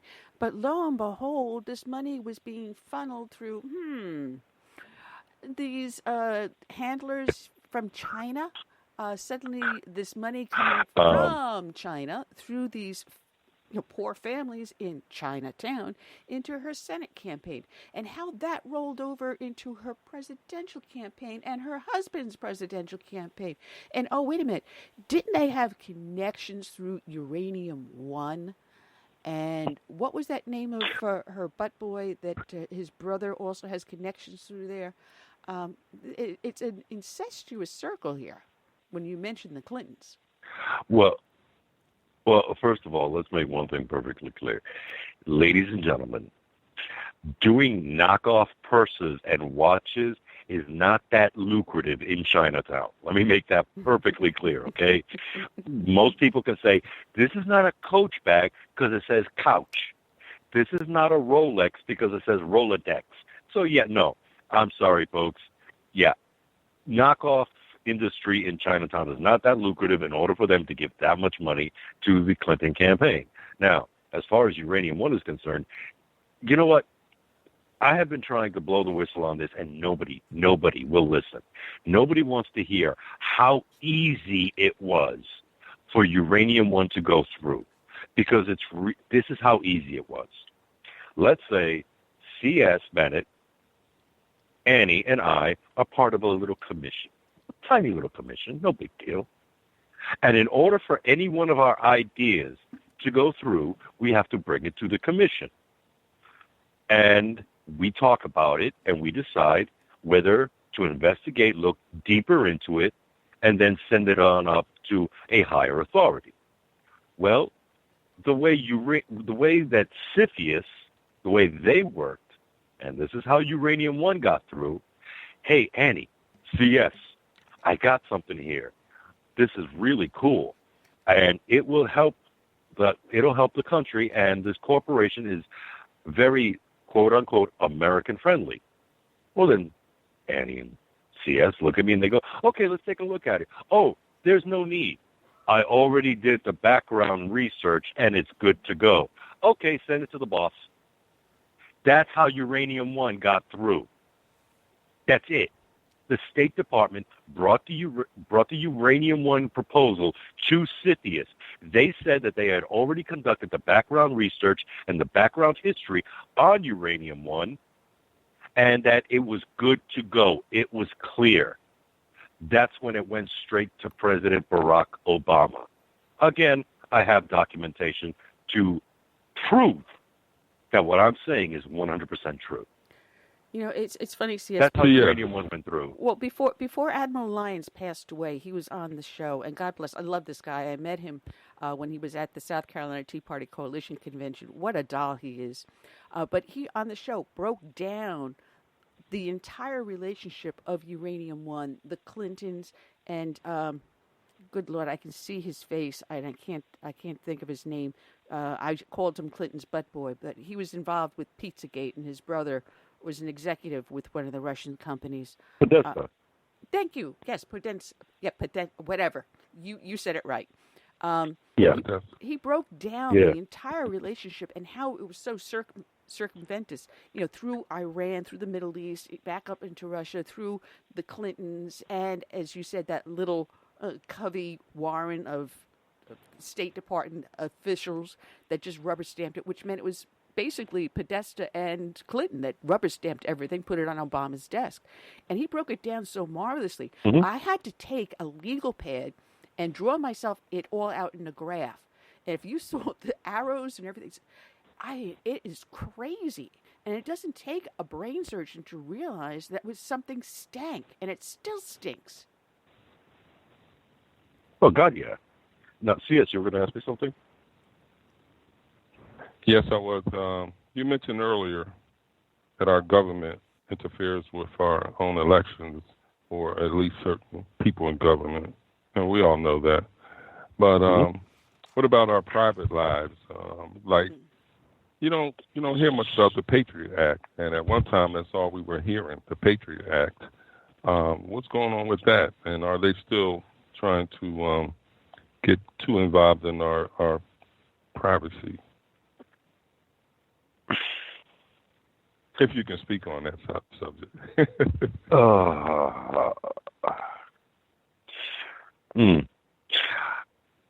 I'm put it this way: Do you think that was a piece of legislation, the Patriot Act? The Patriot Act went a little bit too far in certain areas, but what really annoyed me about the Patriot Act is the one human being that actually said anything about it was a member of the Senate, and he was from Wisconsin. And in fact, he was the same guy that was part of Barney Frank's committee on Fannie Mae and Freddie Mac, and he was the only one that stepped forward and said, no, President Bush didn't mess up this whole thing with Fannie Mae and Freddie Mac. Our commission did. We kept lying to him, saying that it was in the green. It's in the black, it's in the black, it's in the black, and that's when that whole disaster happened with the market crash because of Freddie Mae and Fannie Mae and Freddie Mac.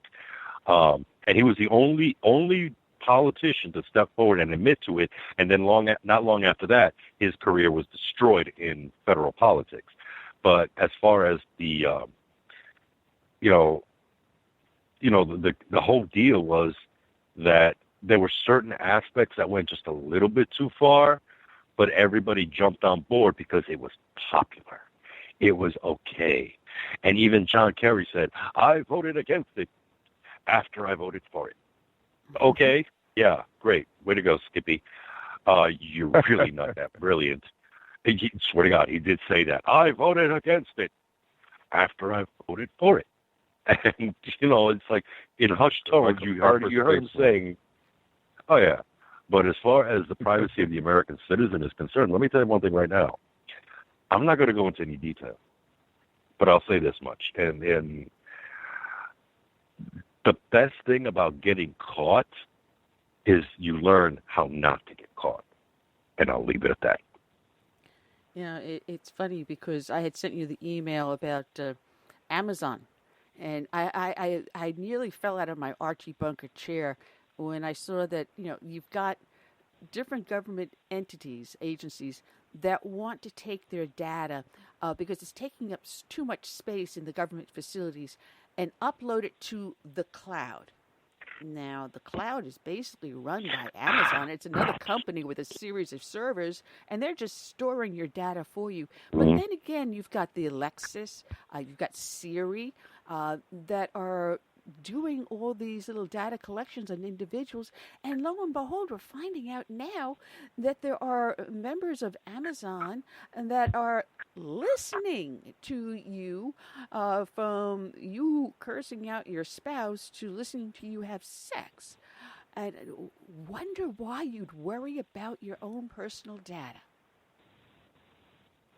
See, I'm about to say something disturbing, but disturbing to most people. I find it hilarious.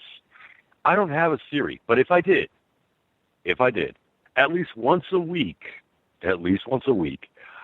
I would have a little tape recorder or a little digital recorder, and I would make it sound like I was trying to romance a woman and just say, oh, baby, you're smoking hot, and then play the sounds of a pig squealing just to annoy Amazon. Just to irritate, or a donkey, just to flip out the people at Amazon. That's it, just to flip them out. Now, to many people right now, they're saying, that's sick, dude. But think about it. The reaction on the other end, that's funny. Yeah, sick, but funny. Yeah, it's funny because But, when, I mean... Well, I was going to say that when I had gone to the inauguration of Trump, and we were staying about 3-4 blocks behind the Capitol, a beautiful, beautiful spot we had. I mean, the way the lights lit up on it and the street we were on was just so great. But the couple that had the apartment that we had rented for the inauguration, they had one of these Alexis or Siri's or whatever it was, devices. And you saw the little light was on, and we joked with each other saying, you be careful what you say because you don't know what's listening. And we found out, basically it's true because even though you think the device isn't listening, it still is. But it's not just the Siri devices. It's your TV. It's your wash machine. It's your stove. If you've got a smart device, and I love the commercials about, do you know what's in your refrigerator? And you talk to the refrigerator, it tells you what's in there. And when I saw that commercial, I flashed back, and having read Obamacare, both the House and the Senate bill, I flashed back to those sections of the Obamacare bills where it allowed government agents to come into your home and determine what's in your cupboards and your refrigerator to determine if you are eating the right things. And I'm going, and you think government isn't watching you? Well, you know what? I mean, I'm not a conspiracy theorist. I can't stand conspiracy theorists because they take away from the truth. They take away from the facts. the concrete evidence. They take away from that, and then they build these elaborate stories. But here's one concrete fact, that Amazon.com has hired former technicians that worked at the NSA. Mm-hmm. Oh, yeah. And, yeah, I don't have a Siri. My TV doesn't have a camera or any kind of a listening device. And all my TVs. My washing machine's in the basement where I hardly go down there anyway. So, except to wash clothes, of course, or to work out. But other than that, no. I mean, my computer, no. I mean, I've got my computers well set up where if anybody tries to invade my computer, it basically shuts everything down, disconnects me from the internet, and they no longer have access. And my cell phone, my mobile has like an antivirus intrusion system. It has another program where it lets me know if somebody's trying to get into my phone. I mean, I try to protect myself, but can I protect myself against everything? No. But there's an old saying, and I'm not saying this to anybody, it's just the saying. And that old saying goes, keep it simple, stupid. Yep. Well, guess what? The higher tech we go, the more access you give people. Yeah. KISS. Hey, Keep it simple, stupid. Yep. Go ahead, Curtis. It sounds like you got a little setup like Gene Hackman had in that movie Enemy of the State. Oh, yeah. How close to reality? Just blow up your house. Go ahead. That? But save the cat. And I don't know if you ever. I don't know if you ever watched The Firm too with Tom Cruise, where they were being monitored. He didn't know. No, any movie that comes out that says starring Tom Cruise. Oh, guess what movie I'm not watching? I just don't like the guy. I'm sorry. When you compare making a movie to going into combat, I want to beat you with a pool stick. Oh, I want to beat you senseless with a pool stick. I am done with you. Yes, in combat, there's somebody out there in a big chair saying, cut. Oh, and we all stop and we're like, oh, hey, so tell me, Muhammad. Yes, what is it? Yes, how you doing? I'm like, I'm doing good, man. How's the wife and kids? Oh, they're doing great, fantastic. Okay, now in this scene, no, there's no such thing like that in combat. No, you don't compare combat with making a movie. Sorry, I got done with him. Now, as far as Enemy of the State, and I'm talking about the technology. The technology highlighted. Don't forget, in Enemy of the State, they were talking about facial recognition. Now, this was before facial recognition became so huge. We had facial recognition decades before it hit the mainstream civilian world. So the facial recognition aspect in that movie is actually true. Now, there are certain things that go a little bit beyond the limits. You know, it's like, really, dude? Did y'all have to push it that far? That's nonsense. But don't forget one thing. Today's nonsense is tomorrow's possibility. Exactly. So, you know what? I mean, right now in front of me, I've got 4 computers. I have 4 computers in front of me right now. Every single one of them are protected, but they're not hooked up into each other. Each one has a different purpose. And I have one computer where if they try to track it, they're going to swear to God, right now I'm in Switzerland. But in 20 minutes from now, they will swear that I am in Bosnia. And in 20 minutes after that, they'll swear I'm in Brazil. So, yeah, I'm sorry, folks. No, that's the one computer I do for my in-depth research. Everything else, movies, the book, watching sports, but they're all still protected as well. I need you to come to my house. I really need you to come to pay me a visit. I've got 4 computers. Right now, one is down because it needs a new fan. And I had at one point had them networked. They no longer are networked together. So, if one crashes, I still got, another one I can use. Just a matter of transferring data from one to the other. But, yeah, it is amazing how vulnerable we are with the new gadgets we have. Just think back just a mere handful of years ago, your cell phone was this big clunky thing. I mean, when I was a cop, the cell phones didn't have cameras on them. And now everything is so compact, you've got a miniature computer in your cell phone. I mean, my mom has an old flip top. No. Yeah. My mom has an old. No, hold on. I heard CSA, the brick. I go back even further than that. I remember when civilian cell phones were the size of a car because they were a car. Yeah. Remember that? Cannon. These things were huge. I mean, Cannon. Exactly. The only thing that can power this phone, because it just took so much energy to operate, was the actual power of a running car. And that's, yeah. But I mean, my cell phone itself, right now, if somebody kicked in the door and said, "You were speaking to C.S. Walker." Yes, I was. Why was he calling you from Argentina? He's in Argentina. No, I'm not in Argentina. Sorry, guys, I'm not in Argentina or wherever the hell my phone is cycling through right now. I'm not stupid. I mean, I make my phone calls, and if they try to track my phone, it's going to be someplace where I'm not. And then they're going to track it from that point, and that, again, I'm not there either. They're going to go to every single point, and oh my God, are they going to get some air mileage out of that? Oh, they are going to get some serious frequent flyer mileage trying to track me down. But I am in the one place where it's like, really? Yeah, duh. Surprise.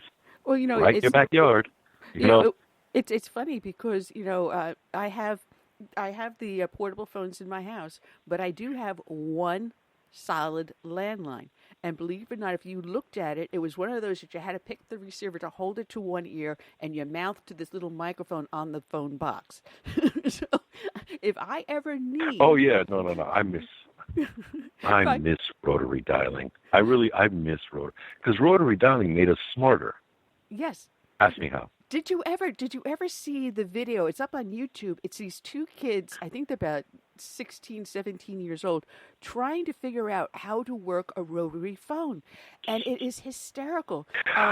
My former co-host, I was talking about, you know, telephones, and I says, "Oh, rotary dial phone." He goes, "What's a rotary dial phone?" And I says, "You put your finger in it, you spin the dial," and he had never seen or heard of one. God forbid they had to have a party line. You know, I mean, rotary phones made us more intelligent because we had to memorize the numbers. We couldn't just look for a name, push the button, and it went through. Mm-hmm. We had to memorize phone numbers in order to make those calls. I mean, yes, we would have a phone book next to us. We would travel around with small little phone books in our back pockets. But the fact is that it was an effort to make a phone call, but it still made us more intelligent because we were memorizing phone numbers. Nowadays, I mean, what are the kids memorizing nowadays? Oh, they're trying to memorize the cheat codes so they can beat, you know, what is it now, Fortnite. So they can beat Fortnite and advance much quicker and so on and so forth. So, I mean, nowadays it's mobile phones have been one of the tools, as convenient as they are. Mobiles have helped us become dumber. Absolutely. And that's why I love to read, because I want to not get dumber. But, I mean, you tell me, when we had rotary phones, how many phone numbers did you have to memorize? Oh, a lot. A heck of a lot. Exactly. Yeah. Exactly. And yes, ladies and gentlemen, I am old. But when I had my first business back in from the year, you had to remember phone numbers. You know, you went to call a client and you had a flight ready for them, and it's like, you get it now or an hour from now, that flight seat will be gone. If you didn't remember the phone number or had the ability to find it fast, you know, you just lost yourself a client. And if you had like for us, we had 5 different phone numbers coming into the business, one of them being a toll-free number. And how much you want to bet there's probably not very many listeners out there that know what the heck a toll-free number is? Yeah? Yeah, I mean, it's just like I said before. I mean, we had to remember all these numbers, or if not, we had small phone books, or if in a business, you had the Rolodex. Mm-hmm. And right now people go, "What's a Rolodex?" Really? I am so old. But anyway, we just had to memorize numbers. I mean, but at the agency, we couldn't write anything down. Nothing could leave that building with pen to paper unless I had my certain certification that said that I was allowed to transport certain types of documents. And I did have that. In fact, first time they gave it to me, it really annoyed the hell out of me. And then next thing you know, they're like, "Hey, you're pretty good at this. We're going to make you keep it." I'm like, "You suck." And I had to carry documents with me, which translation, if you're carrying classified documents outside of a classified facility, translation, what does that mean? You're a target. Mm-hmm. They might shoot you. Yeah. They might kill you. They might want to take those documents, especially when you work in Washington, D.C., which is the home. Washington, D.C. has more spies than you can shake a stick at. And, you know, I mean, you are carrying classified documents. We will kill you for the documents. So, yeah, you become a target. There's a certain MOS, you know, military occupational specialty in the United States Air Force. That is their sole job, to do that. They are couriers. That is it. That is their one and only job. And it is a dangerous job. Me, I wasn't a courier, but whenever I had to do things, I had to take I was like their mailman. Oh, since you're going there anyway, here you go. Take this with you. And I look at her, I'm like, "You're a jerk. I hate you."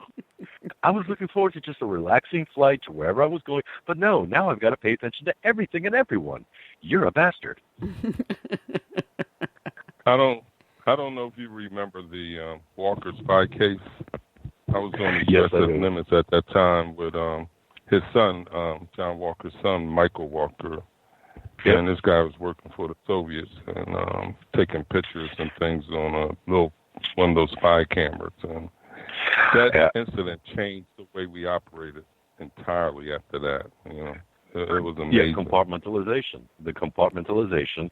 The thing about John Walker, because here's my thing. I mean, we have been, when in the agency, we were actually emphasized to learn about successful spies, because part of our job was also to catch spies. And, you know, I mean, I read both his books, the one that was written about him and the one that he was actually involved in writing. And John Walker, his son, and his brother, all three of them were involved in this, because after John Walker had retired, before he retired, he and his brother were doing this, but he was the ringleader.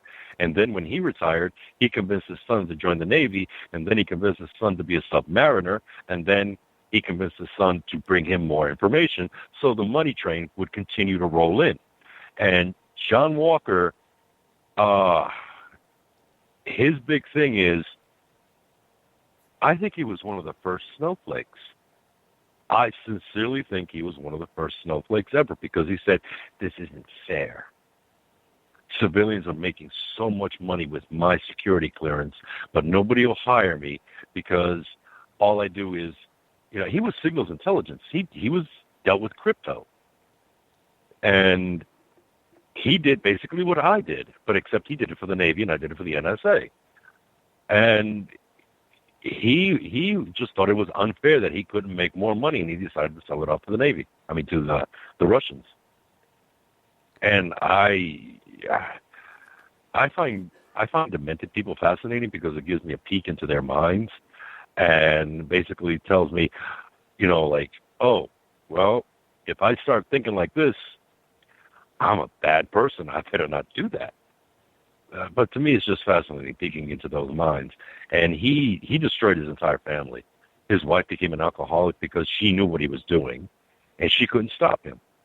But she was the one that turned him in. She was the one that turned her son in and her brother-in-law. She turned all three of them in because she just couldn't take it anymore. And I think he was trying to recruit his daughter.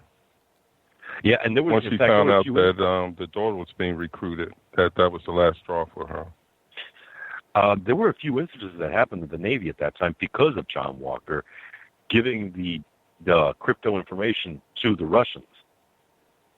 And I forgot what the incidences were, but they were not very nice at all. And I can't, for the life of me, I can't remember what those incidences were. But John Walker, I mean, when you're in signals intelligence, as far as the Navy is concerned, that is a huge burden because you're basically deciphering all the information about where every ship in every fleet is located. That is codes and everything. Everything under the sun, you know. And another aspect of signals intelligence, some of it is also code breaking when you're breaking codes. But that's more for like the inside guys, the huge brains of signals intelligence. Mathematicians, yeah. Oh, dude, those guys are geniuses. They scare me. But the high speed bullet catchers like me, go catch a bad guy. If you get shot, we got a replacement. Well, you mentioned whatever. You mentioned the signal corps and knowing where every single vessel is in the world at any time. I'm going to take you down a little bit of a different path. This is something else I think I mentioned possibly in the email I sent you. How is it that Iran is able to capture these tankers so easily? Are these captains just throwing their hands up in the air and saying, we give up? I mean, we had the captains fighting the Somali pirates. Why aren't they fighting the Iranians in international water? Well, first of all, these ships are basically unarmed. And this is going to sound weird to you guys, but the Iranians are doing something that the Nazis did. The Nazis had the blitzkrieg. They go in fast and hard. That's what the Iranians do with their small boats. They go in fast and hard, surround the boat, draw panic, helicopter comes in, Iranian soldiers board the ship and take it over. And these guys, like I said, they are unarmed. But here's what's really, really funny. There is a country right now, if you take a look at a map of Iran, in fact, Straits of Hormuz, there is a country that can make a killing by building a canal. And you would bypass the entire Straits of Hormuz, and that country is called Dubai. That's all you got. All you got to do is build a canal that goes right through the Persian Gulf, past the Straits of Hormuz.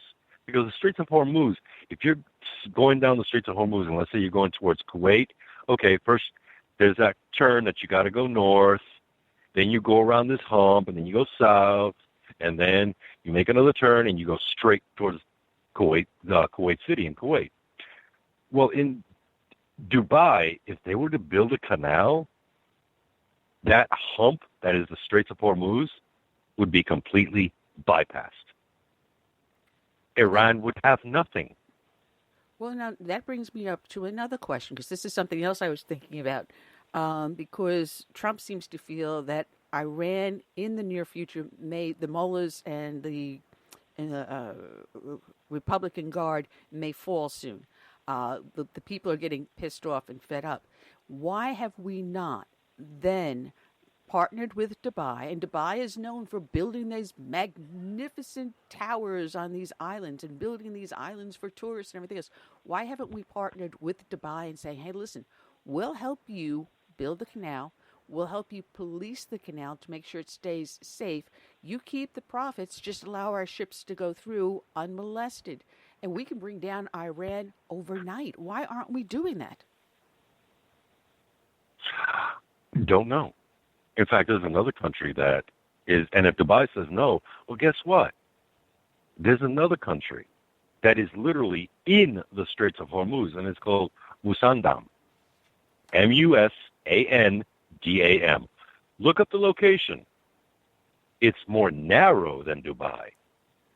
So you can build a canal right through there, and it would drive the Iranians crazy. But the only problem is that that country is so small that the Iranians would actually try to invade it. And it blows my mind away because, I mean,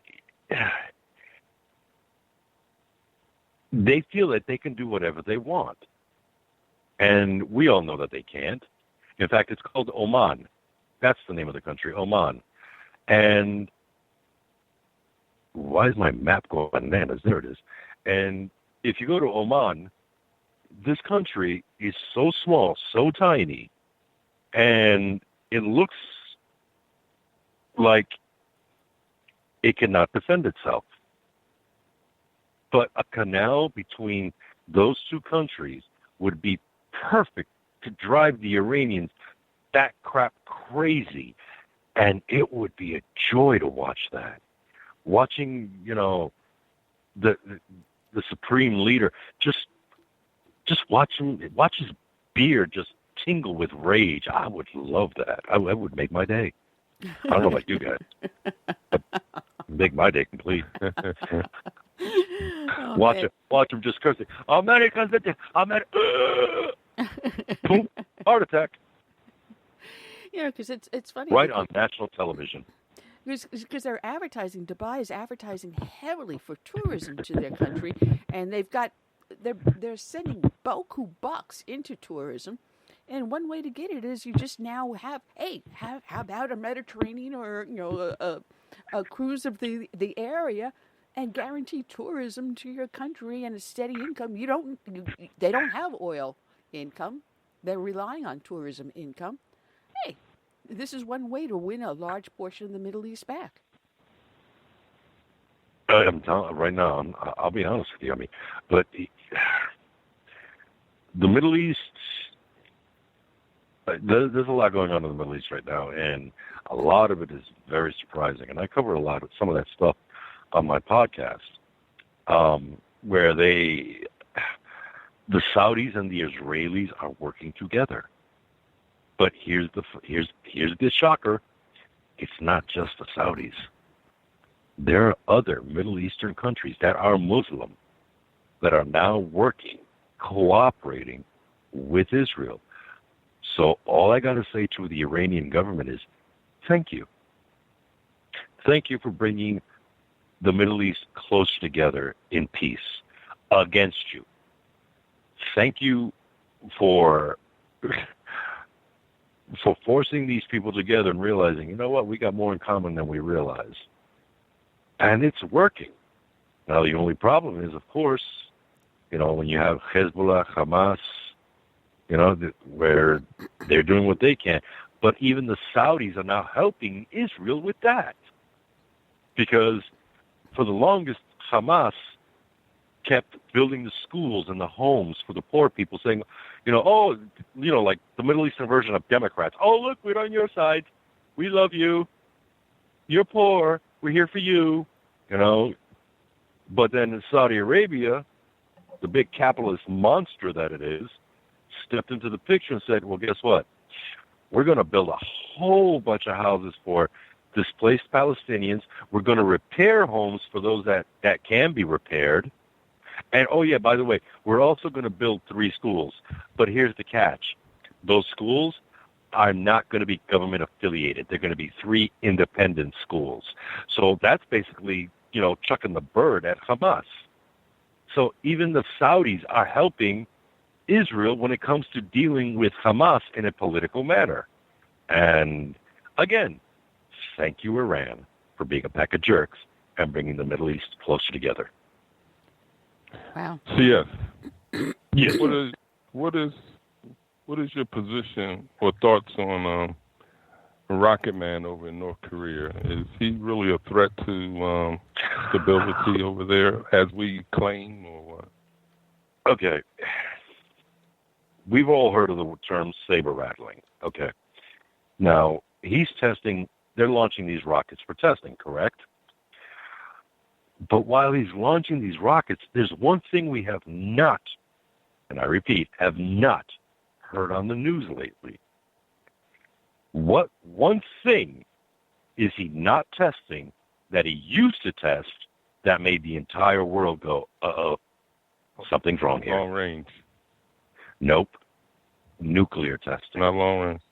Oh, okay. He's not detonating anything. Nothing is being detonated. Now, with the systems that we have in place right now, monitoring North Korea, Rocket Man can burp or fart and it will register on some kind of a scale and it'll tell us exactly what it was. But nothing has been registered. None of the nuclear testing has been going on. It's just been testing of launch systems. That's it. Well, you know what? I could put a stink bomb on a missile and launch it. Does that mean that I'm a threat to the planet? No. Or then again, I mean, to me, this is a sign of saber rattling.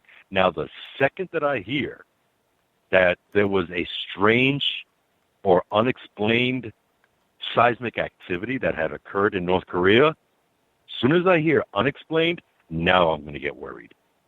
But if he's just launching his toys, let him. If he launches his toys, that means that if he does decide to do nuclear testing, less toys for him to put them in. So that means he's got to spend more resources on building.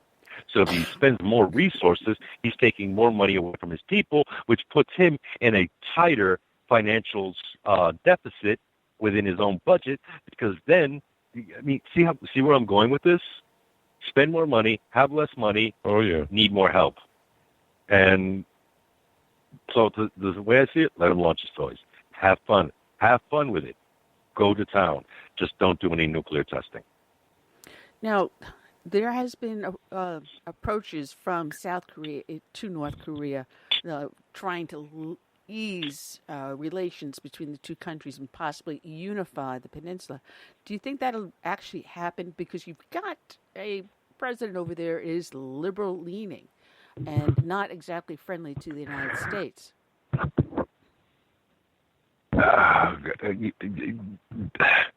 Liberal-leaning people are the only ones I know that if you try to help them, they'll just say, I don't like you. Yeah, but I'm helping you. I understand that, but I don't like you. Do you want me to stop helping you? No, don't you dare. Okay, but I don't like you. There will be peace in the peninsula. There will be peace. There's one problem with this, though, and that peace will occur well after I'm dead. Because, they turn around and they say, well, they're socialists or they're communists. Yeah, not really, because to me they're more fascist. I mean, they say that Castro is a socialist. No. Fidel Castro dies, he gives it to his brother. Sounds more like a monarchy to me, but okay. But the only way that any kind of peace is going to happen is if there's just mass starvation going on in North Korea or the people revolt. And that's not going to happen because the brainwashing in North Korea is so complete and so well done. That's not going to happen in my lifetime. It's sad to say. I'd love to see it happen in my lifetime. I like to be the one to say, I want to be one of those people to say, yes, I saw the Berlin Wall go down. I saw communism end. I saw the breakup of the USSR. And I saw North and South Korea come to a final peace agreement. Well, we may see that final peace agreement if Trump has his way, maybe ending a war that is the longest war in American history, because it has not been ended. Matter of fact, my uncle was an orderly in a MASH unit during the Korean War, and he's still alive, and every single day we're losing more and more Korean War veterans and now Vietnam War veterans. It would be nice to let the last few remaining see peace in their lifetime. But, the one thing I do have hope for is that the more South Korea makes an approachment to North Korea, offers them technology and food, North Koreans will begin to see just how well the South Koreans have it. And maybe that would be enough to help them topple their government. That would be a dream come true. But like I said, right now President Trump is getting blamed for it not happening so far. And it's like, really? after how many decades, and you expect it to happen in 2 years? Wow, you guys ain't that bright. He gets blamed for everything. I mean, he's getting blamed for this El Paso shooter, and I read that guy's manifesto, and he has nothing in common with the president. I was just looking at that for the El Paso shooter. That was just up in my hand. And you have some inside information I got on this. ESPN. I got ESPN. I can tell you what's going to happen after it's happened. So I'm holding it up to the camera so people can see. Yeah, this is the article I had right in my hand.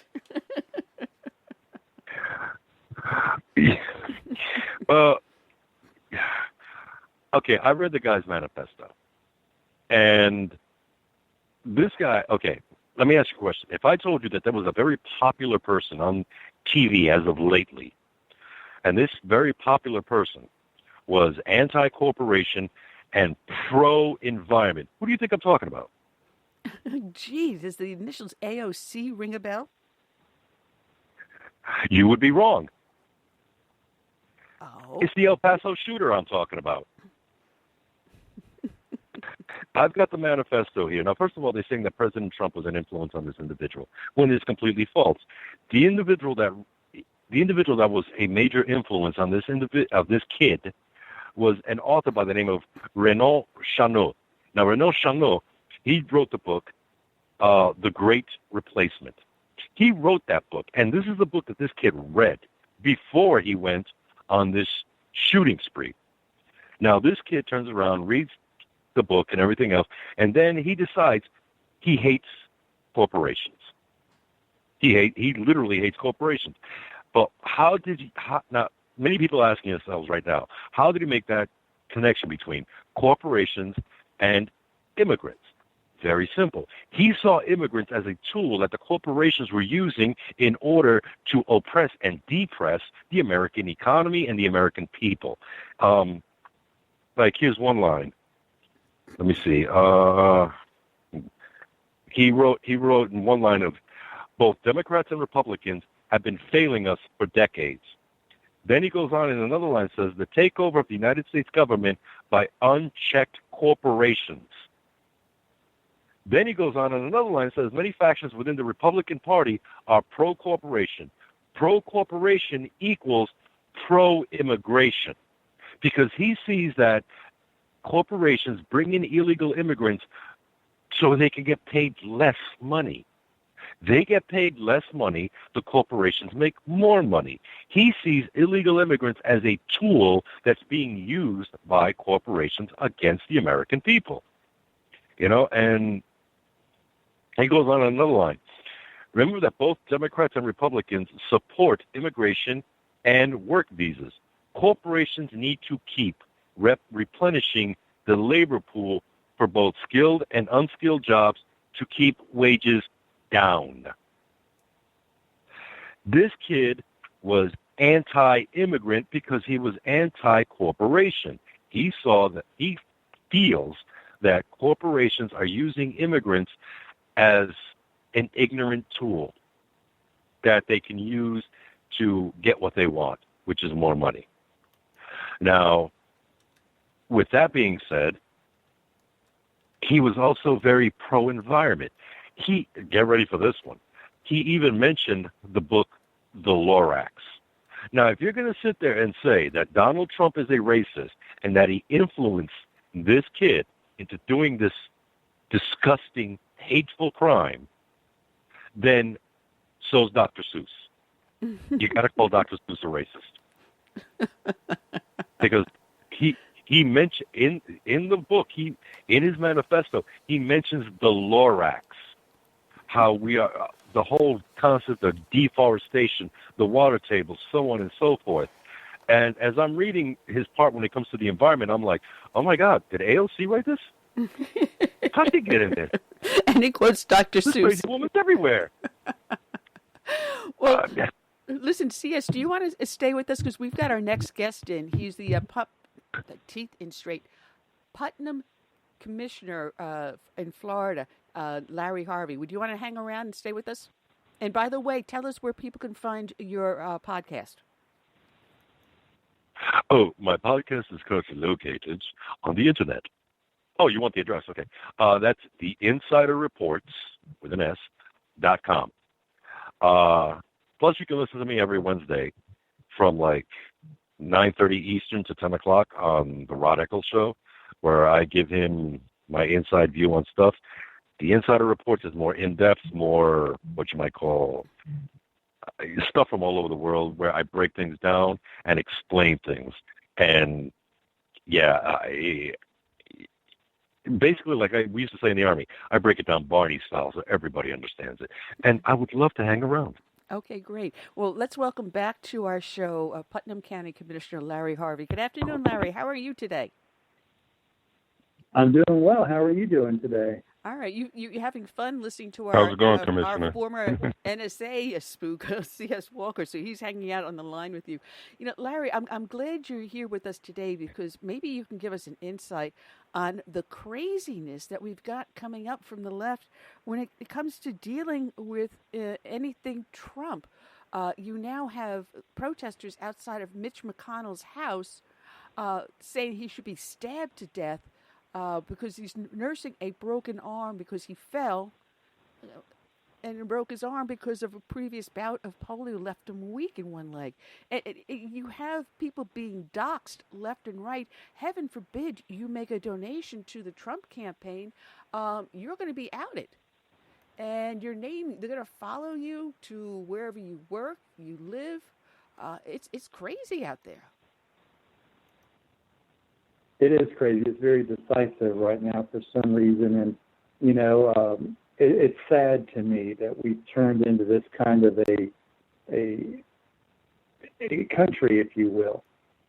We can't disagree anymore civilly for some reason.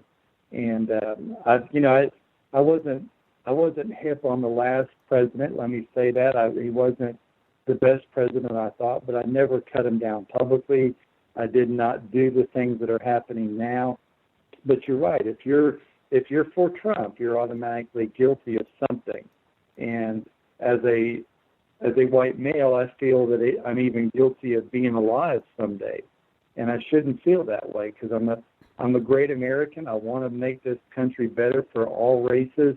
I want everyone to prosper.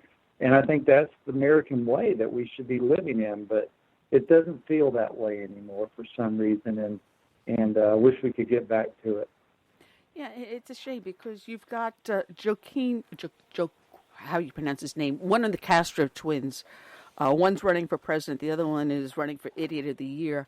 Shamings. Castro. Yeah, Joaquin or whatever his first name is. Like I said. Joaquin. Yeah, okay. Joaquin. You know, saying that, you know, if you were if you made a donation to President Trump, you know, you should be doxxed. You should be publicly shamed. How dare you? And he doesn't really back down on that at all. It's like, oh yeah, they deserve it because you simply made a donation to a political candidate. You may not agree with 100% of what he says, but you think he's the best man for the job, so I'm going to make a donation to his campaign. But that makes you as equally racist as you claim Trump is. It's crazy. Yeah, it really is. And I don't know why we've gone so far to the extreme on that. I don't know what's pushed that over. I mean, really, has unemployment went down? Yes. Has the economy went up? Yes. Is everybody seeming to do better in this economy? Yes. Then what's the issue here? And that's what I don't understand. We're not at war.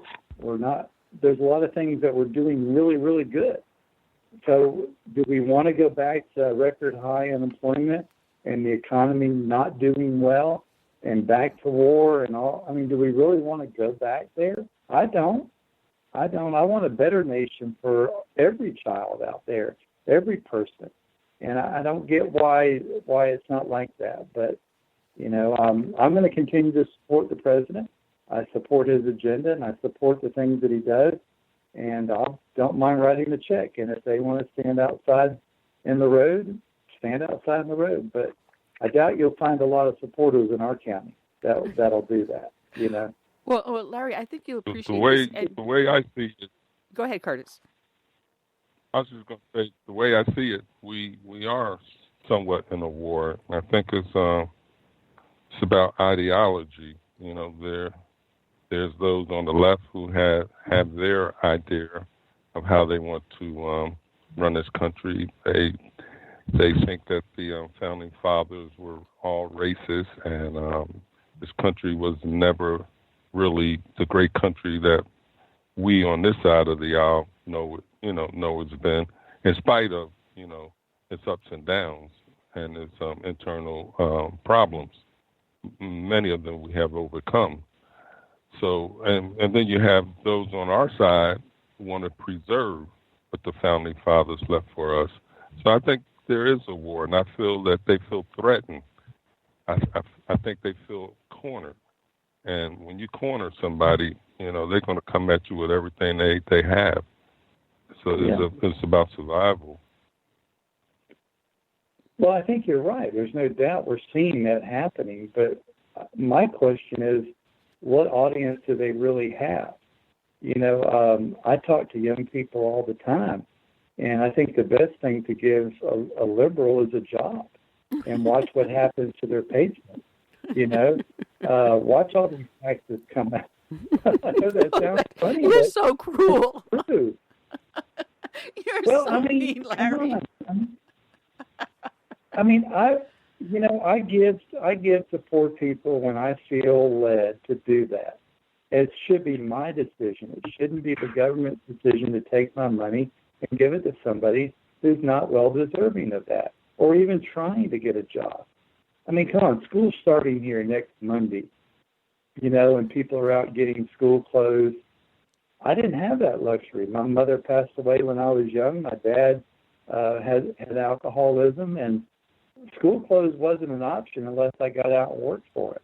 So, and that didn't hurt me. Let me assure you, it did not hurt me to go out and work for a living. And I've worked my whole entire life, I feel like. But, I feel led, I help people. If I don't feel led, I don't help people. And most of the time I do help people. So, but it should be an individual decision, not a tax and spend type situation. And I'm glad President Trump is standing up to a lot of this stuff. And possibly, I think he's saying the things that we've all been wanting to say. We're just kind of scared to say it, but I think he's starting that conversation, and it's not sitting well with the other side. Well, it's funny because we started the show off talking about white privilege. And I says, well, I wasn't born with a silver spoon. It was more like a takeout plastic spoon. And you're talking about, charity. I was one of 4 kids in our family. And, of course, the money didn't go very far in a family of 6. And the clothes you got for the school year were the hand-me-downs from your cousins, which is probably why, and today, if I'm cleaning out my closet, I'm donating whatever I have to my church, which runs its own charity. There is a way that you can give from your heart with generosity. But if you mandate that I give someone something I do not feel they deserve, that's not charity. That's theft. We've got a caller, a friend of the show. Let me bring her on, and let's get Sweet Sue in here. Sweet Sue, it is so nice to see that you're with us today. Your question or comment for our 2 guests? Yes, I have 2 questions, actually, but the first one is, I was on Twitter when Trump had his last rally. One of the things I think is going to be happening more and more is they are going to plant more and more protesters trying to get more and more reaction, and I think they're going to try to shut down the rallies as being violent. And this is really apparent, on Twitter, and I got into a thing with the people who actually did it, and they were out there saying, we were planted to do this. And then you saw the mainstream media talking about the violent Trump people when that wasn't what happened. So do you think this will be a tactic in the future? And also, I'd like whoever wants to give an opinion, I'm sure you've seen the socialist convention and what went on there and these millennials. Do you have anything to say about what you saw? Well, I don't mind talking about the millennials. Honestly, what I see in our county in our last election, the 3,000 others, millennials, if you will, those were, I don't think they were all millennials, but a lot of them were, they voted on the Republican side. And I have to think that some of that rhetoric is just not working the way that the media wants us to believe it's working. I don't believe that we're that decisive in this country. I don't believe there's a handful. But, my Lord, I can't buy into the fact in our last election in Putnam County, 3,000 other voters other than Republicans and Democrats voted with the Republicans, and most of those people are young people. And I can show you the numbers on that. And to answer your first question, yeah, I think the left is going to pull out any trick that they can do to make this a very contentious election. They're going to make it where we almost feel bad to get out there and support the person we want to support on the conservative side. But if we don't, we're going to lose our nation. And I really feel like I think people are waking up. I know my kids have been looking at this. I don't try to sway their opinion one way or the other, but they're coming to me going, tell me more about this and tell me about that. They're seeing it, and they're being thrown into the bus when they had nothing to do with it. They're just trying to make a living and raise a family in today's world. So what did they do wrong? They did nothing wrong. And I think that the left is going to pull out all the stops to make people feel unworthy, if you will. Thank you. As far as, well, I want to go like the whole thing about the campaign trail. Yes, I honestly think there's going to be some kind of violence that's going to happen on the campaign trail. But in all sincerity, I hope it happens while President Trump is speaking, because if that were to happen, those Antifa protesters or anyone that would try to create violence are in for a very, very bad day. Let's not forget, it's not just local security that's going to be there. It's also federal security that's going to be there. And I know I have some friends that are in the Secret Service. Oh, yeah, they don't play. You get too close to the president, yeah, you're going to have a bad case of lead poisoning. Now, as far as the millennials are concerned, I did watch the socialist convention, and what I thought about it was that it was a massive waste of my time to watch it. But as far as the millennials themselves are concerned, let's not forget, many millennials nowadays are joining the Army, the Navy, the Air Force, the Marine Corps, the Coast Guard. Many millennials today are firefighters. Many millennials today are paramedics. Many millennials nowadays are the ones that are actually working hard and, making it in this world. And the ones that are the biggest ones there's this minority, they're the ones that are hogging up the entire spectrum of the media, whether it's in writing, on the internet, on television, or on radio. They are hogging up all the news because they're the ones that are screaming the loudest. But there are many I have a daughter. She is a millennial. And let me tell you something. For somebody who's 5 feet 2 inches tall, you don't want to make her angry. You don't. Yeah. And she's a nurse.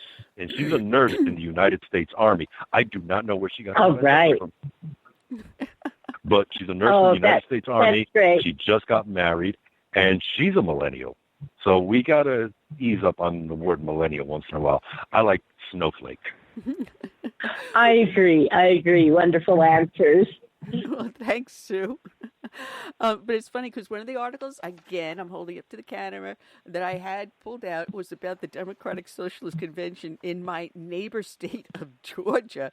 And oh my goodness, this would make Monty Python's sketch look like pure sanity. It would make Monty Python actually make sense from what I was reading in this thing. I mean, people were so triggered that instead of clapping their hands, they were using these jazz hands because they didn't want to trigger anyone simply by clapping hands. And heaven forbid you use a male or female pronoun. No. You can't use a gender pronoun. Come on. What's next? You can't call a cat a feline. What are you going to call it? A what lion? What do you call them? This is crazy. Commissioner, you like you said, you've got young kids. How do you deal with this with them? I'm sorry to say that again. How do you deal with talking to your kids about this, something like this Democratic Socialist Convention that they had, where no genders, you don't clap your hand, you have to use these jazz hands because clapping the hands is triggering. Snowflakes is too kind a word for these people. It's gotten crazy. I think people see. It doesn't take a rocket scientist to see the hypocrisy and the silliness of the whole thing. My kids have kids of their own now, and they can see right through this. This is decisive, and that's all it is. It's meant to bring everybody in when truly everyone doesn't want to come into that fold. I don't want to buy into that type of rhetoric, if you will. Like I said earlier, the best thing to do is get people a job. And that's what we've done in this country, is put people to work. And I know in our own state, in our own county, there's more jobs here than there are people on unemployment. So get them a job, make them feel better about themselves, see what really comes out of their check, and let them make their own decision. But this stuff is getting so silly that I think it's going to backfire on all of them. And then you got impeachment. Impeachment for what? Impeachment for what? Yeah, we had collusion. We did. And it was Hillary Clinton that did that. It wasn't President Trump. And that, I wish the mainstream media would just say, yeah, we had it, and it was the former party, not our party. And that's the bottom line here. So, I think people are seeing right through it, and I think the election in 2020 are going to show those numbers that people are going to see right through all this stuff. Well, I'll be honest. Go ahead, CS. Yeah, I'll be honest. Go ahead, And you both know I'm a very honest, blunt, straightforward shooter. If you want to impeach the president for having bad hair, okay, well, you know what? I got nothing to say. You win. Yes, he does have bad hair. But thank God it's not unconstitutional to have bad hair. So back off, Jackson.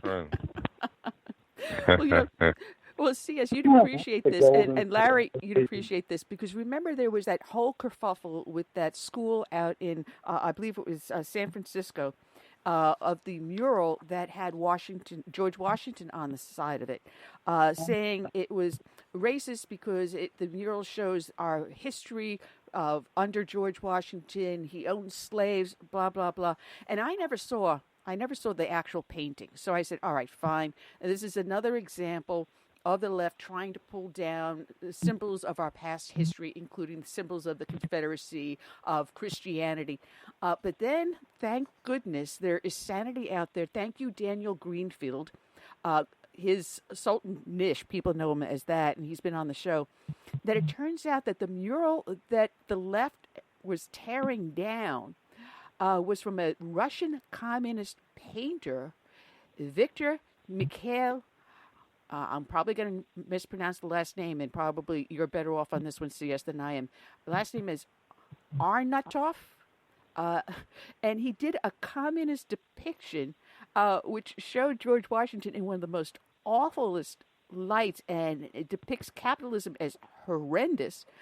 He was so bad that during the WPA, underneath FDR, they had a bunch of guys like this doing these paintings all across the United States to employ the unemployed painter.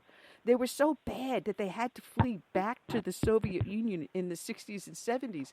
And this is the mural that the left wants to take down. It's their own damn mural by their own damn painter. Can it get any better than this? CS, I'll let you go first, and then Larry. See, that's the hypocrisy that you will confront with many of those that are on, let's say, severely left-leaning. They're so left-leaning that they're lying on the left side that here's this beautiful painting. Here's a painting of the history of our country. It's disgusting. It's awful. This whole wall needs to be ripped down brick by brick. But it was painted by a Russian communist. It is a work of art. It is beautiful. We need to turn this into an altar for communism and socialism. And, oh, God, I want to hit you in the head with a baseball bat right about now. Because that's the hypocrisy. It is. That's crazy. Larry. I know. Yes, ma'am. I mean, it's silly. And when you try to present the facts, they don't want to hear about that, you know. But the bottom line is we are a very successful country. And capitalism works for everyone here. And I've never been privileged. Trust me. And you were talking about when you were growing up. But I remember my mother holding my sister and I by the hand in the food line, in the cheese line. Remember the government cheese, the blocks of cheese? Oh, yeah. And I was so embarrassed. That I told my mother, and I'm 8 years old, I said, we're not going to stand in that line anymore. And my neighbor was an old man, Mr. Bruce. I'll never forget him. He had an old lawnmower. And I went over the next day and I said, Mr. Bruce, I'll cut your yard for free for a whole year if you'll sell me your lawnmower. And he did. And I started working at 8 and 9 years old, cutting grass, so we wouldn't stand in the government cheese line anymore, you know. And I tell you what, I learned quickly. The more grass I cut, the more I got paid. If I kept my costs down, I got to keep extra money. Life was good, you know. Well, we're down to our last 9 minutes, and I'm going to make one other observation about the insanity of the left. They got this new movie coming out called The Hunt. And I kind of laughed because I was listening to the description of it, and it's a bunch of leftists that go out and hunt those that are conservatives. So the bad guys are the leftists that are trying to kill off the conservatives. So the conservatives end up being the hero of the movie, but the left is putting this out as if this is something really good to promote leftism. And they said, release the movie, release the hounds. We'll show them how stupid they really are and how, in the end, we can survive and rebuild. I mean, it's crazy, guys. It is absolutely crazy out there. And Larry, thank you for the great work you do, because I know you're out there working within your community, helping with different charities and different events to make your community and those that need help to get the help they really need. You're giving them the hand up, not the hand out. And this is what we need to do. And thank you for that. Well, I don't think anybody, I've never felt good with a hand out, but I've always felt good with a hand up, and that always made me want to pay back. I'm looking for something here. I'm going to find it in just a second. I want to share something with you. I was a judge at a barbecue place in a county close to us last Saturday, and they had these monuments. And I want to read something. This Edwin Fraser in Baker County says, I've worked for the highest hopes and aspirations for the people of Baker County. So long as I draw a breath, they will get the very best from me that God gives me to do with. And I thought to myself, what if every American could say, as long as I draw a breath, they will get the very best from me that God gives me to do with. What a world we would live in if we could all just do that every day, give our best to make someone's life better, not to tear it down, not to divide us, but to make our lives better. Man, that would be a tremendous gift to humanity right there. Absolutely. Well, C.S., I want to thank you also for joining us and sticking around with us with Larry Harvey. Probably the two of you should get together and have a conversation. C.S. has his website, which is the insiderreports.com. So, Larry, hook up with the CS, and I'm sure he'll give you some interesting insights. Thank you, both of you, for joining us. We've had so much fun today. Well, lives a mile down the road. I should be able to hook up with him but time doesn't seem to permit that sometimes. Commissioner, she's talking about the other CS. The CS Walker. Oh, That'd be me. I'm sorry. Well, yeah, I'll be glad to. Yes, some of you won't. I'll be glad. Today. Okay. One day. Okay. This is what we'll do. We'll call CS Bennett. We'll call him CS Prime, like Optimus Prime. All right. You're too cool. You're too cool, CS. You're cooler than I am, honestly. But other than that, I'll be just CS. I'll be CS. You can be CS Prime. But Annie, thank you for having me on the show. It is always a pleasure and an honor to be on your program with the both of you. And Commissioner, it was a pleasure speaking with you, and thank you for sharing your airtime with me. You also, sir. Thank you. Well, thank you. And I love to do it again, so give me a call. Oh, absolutely. Okay. We'll have you both back on again. Absolutely. You're a good tag team. Good tag team. All right. Look forward to it. Have a great one. Bye-bye. Yes. Take care. Bye-bye. Bye-bye. All right, Take care. Curtis, we've got our show already lined up for next Friday. We've got Dr. Bruce Hartman. He will be coming back. He's got a brand new book out that's just been released, followed by, directly behind Dr. Bruce Hartman, by Dr. Alveda King. She'll be joining us. And our surprise guest for next Friday, you hear about her all the time in the news. She's always going after some of these people, like the Muslim activists out there, as well as leftists. Laura Loomer. She is running for Congress out of Florida's District 21, which is currently a Democratic seat. She's one of several Republicans that have thrown their hats into the ring. So it's going to be a very, very exciting show next Friday. And we'll just keep on struggling along. I'm not exactly sure. I will know a little bit more either, if not tonight, maybe on Monday, whether or not I will be able to do a live show on the 23rd. I am scheduled for another surgery on the 22nd. However, I got read the riot act by my cardiologist last night, and when you get the doctor's office calling you at 6:30 at night, you know they're pissed off at you. So I'm trying to get this surgeon to work with me. What were they upset about? Because of the device that they implanted in my heart. You working too much?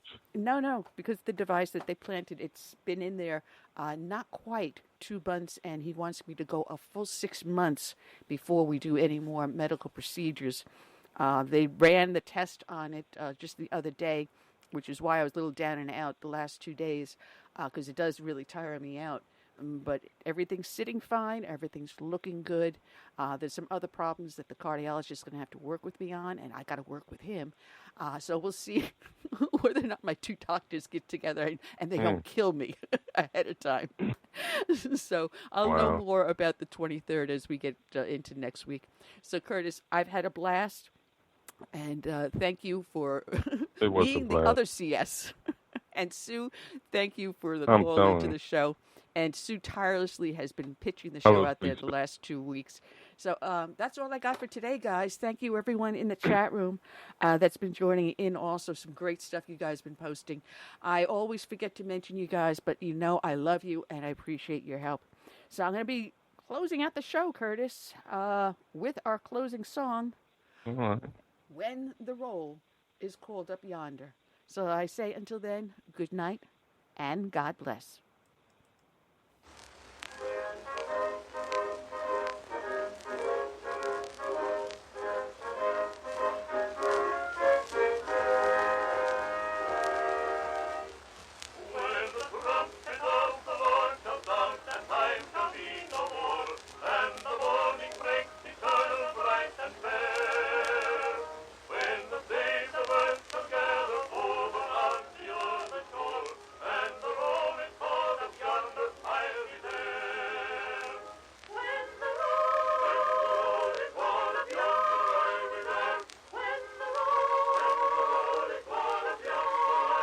Ninety seconds.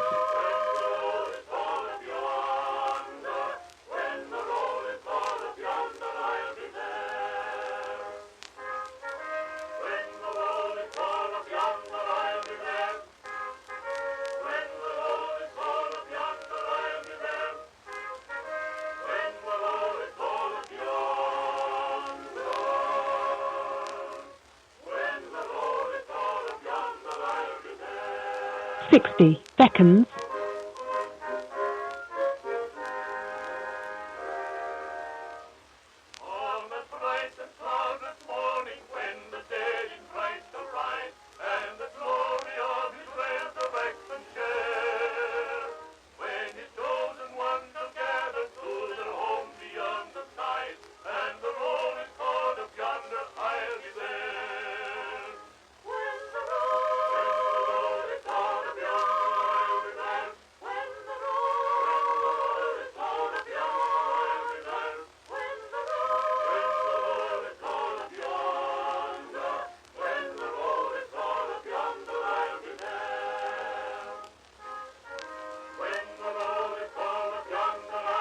Ten seconds.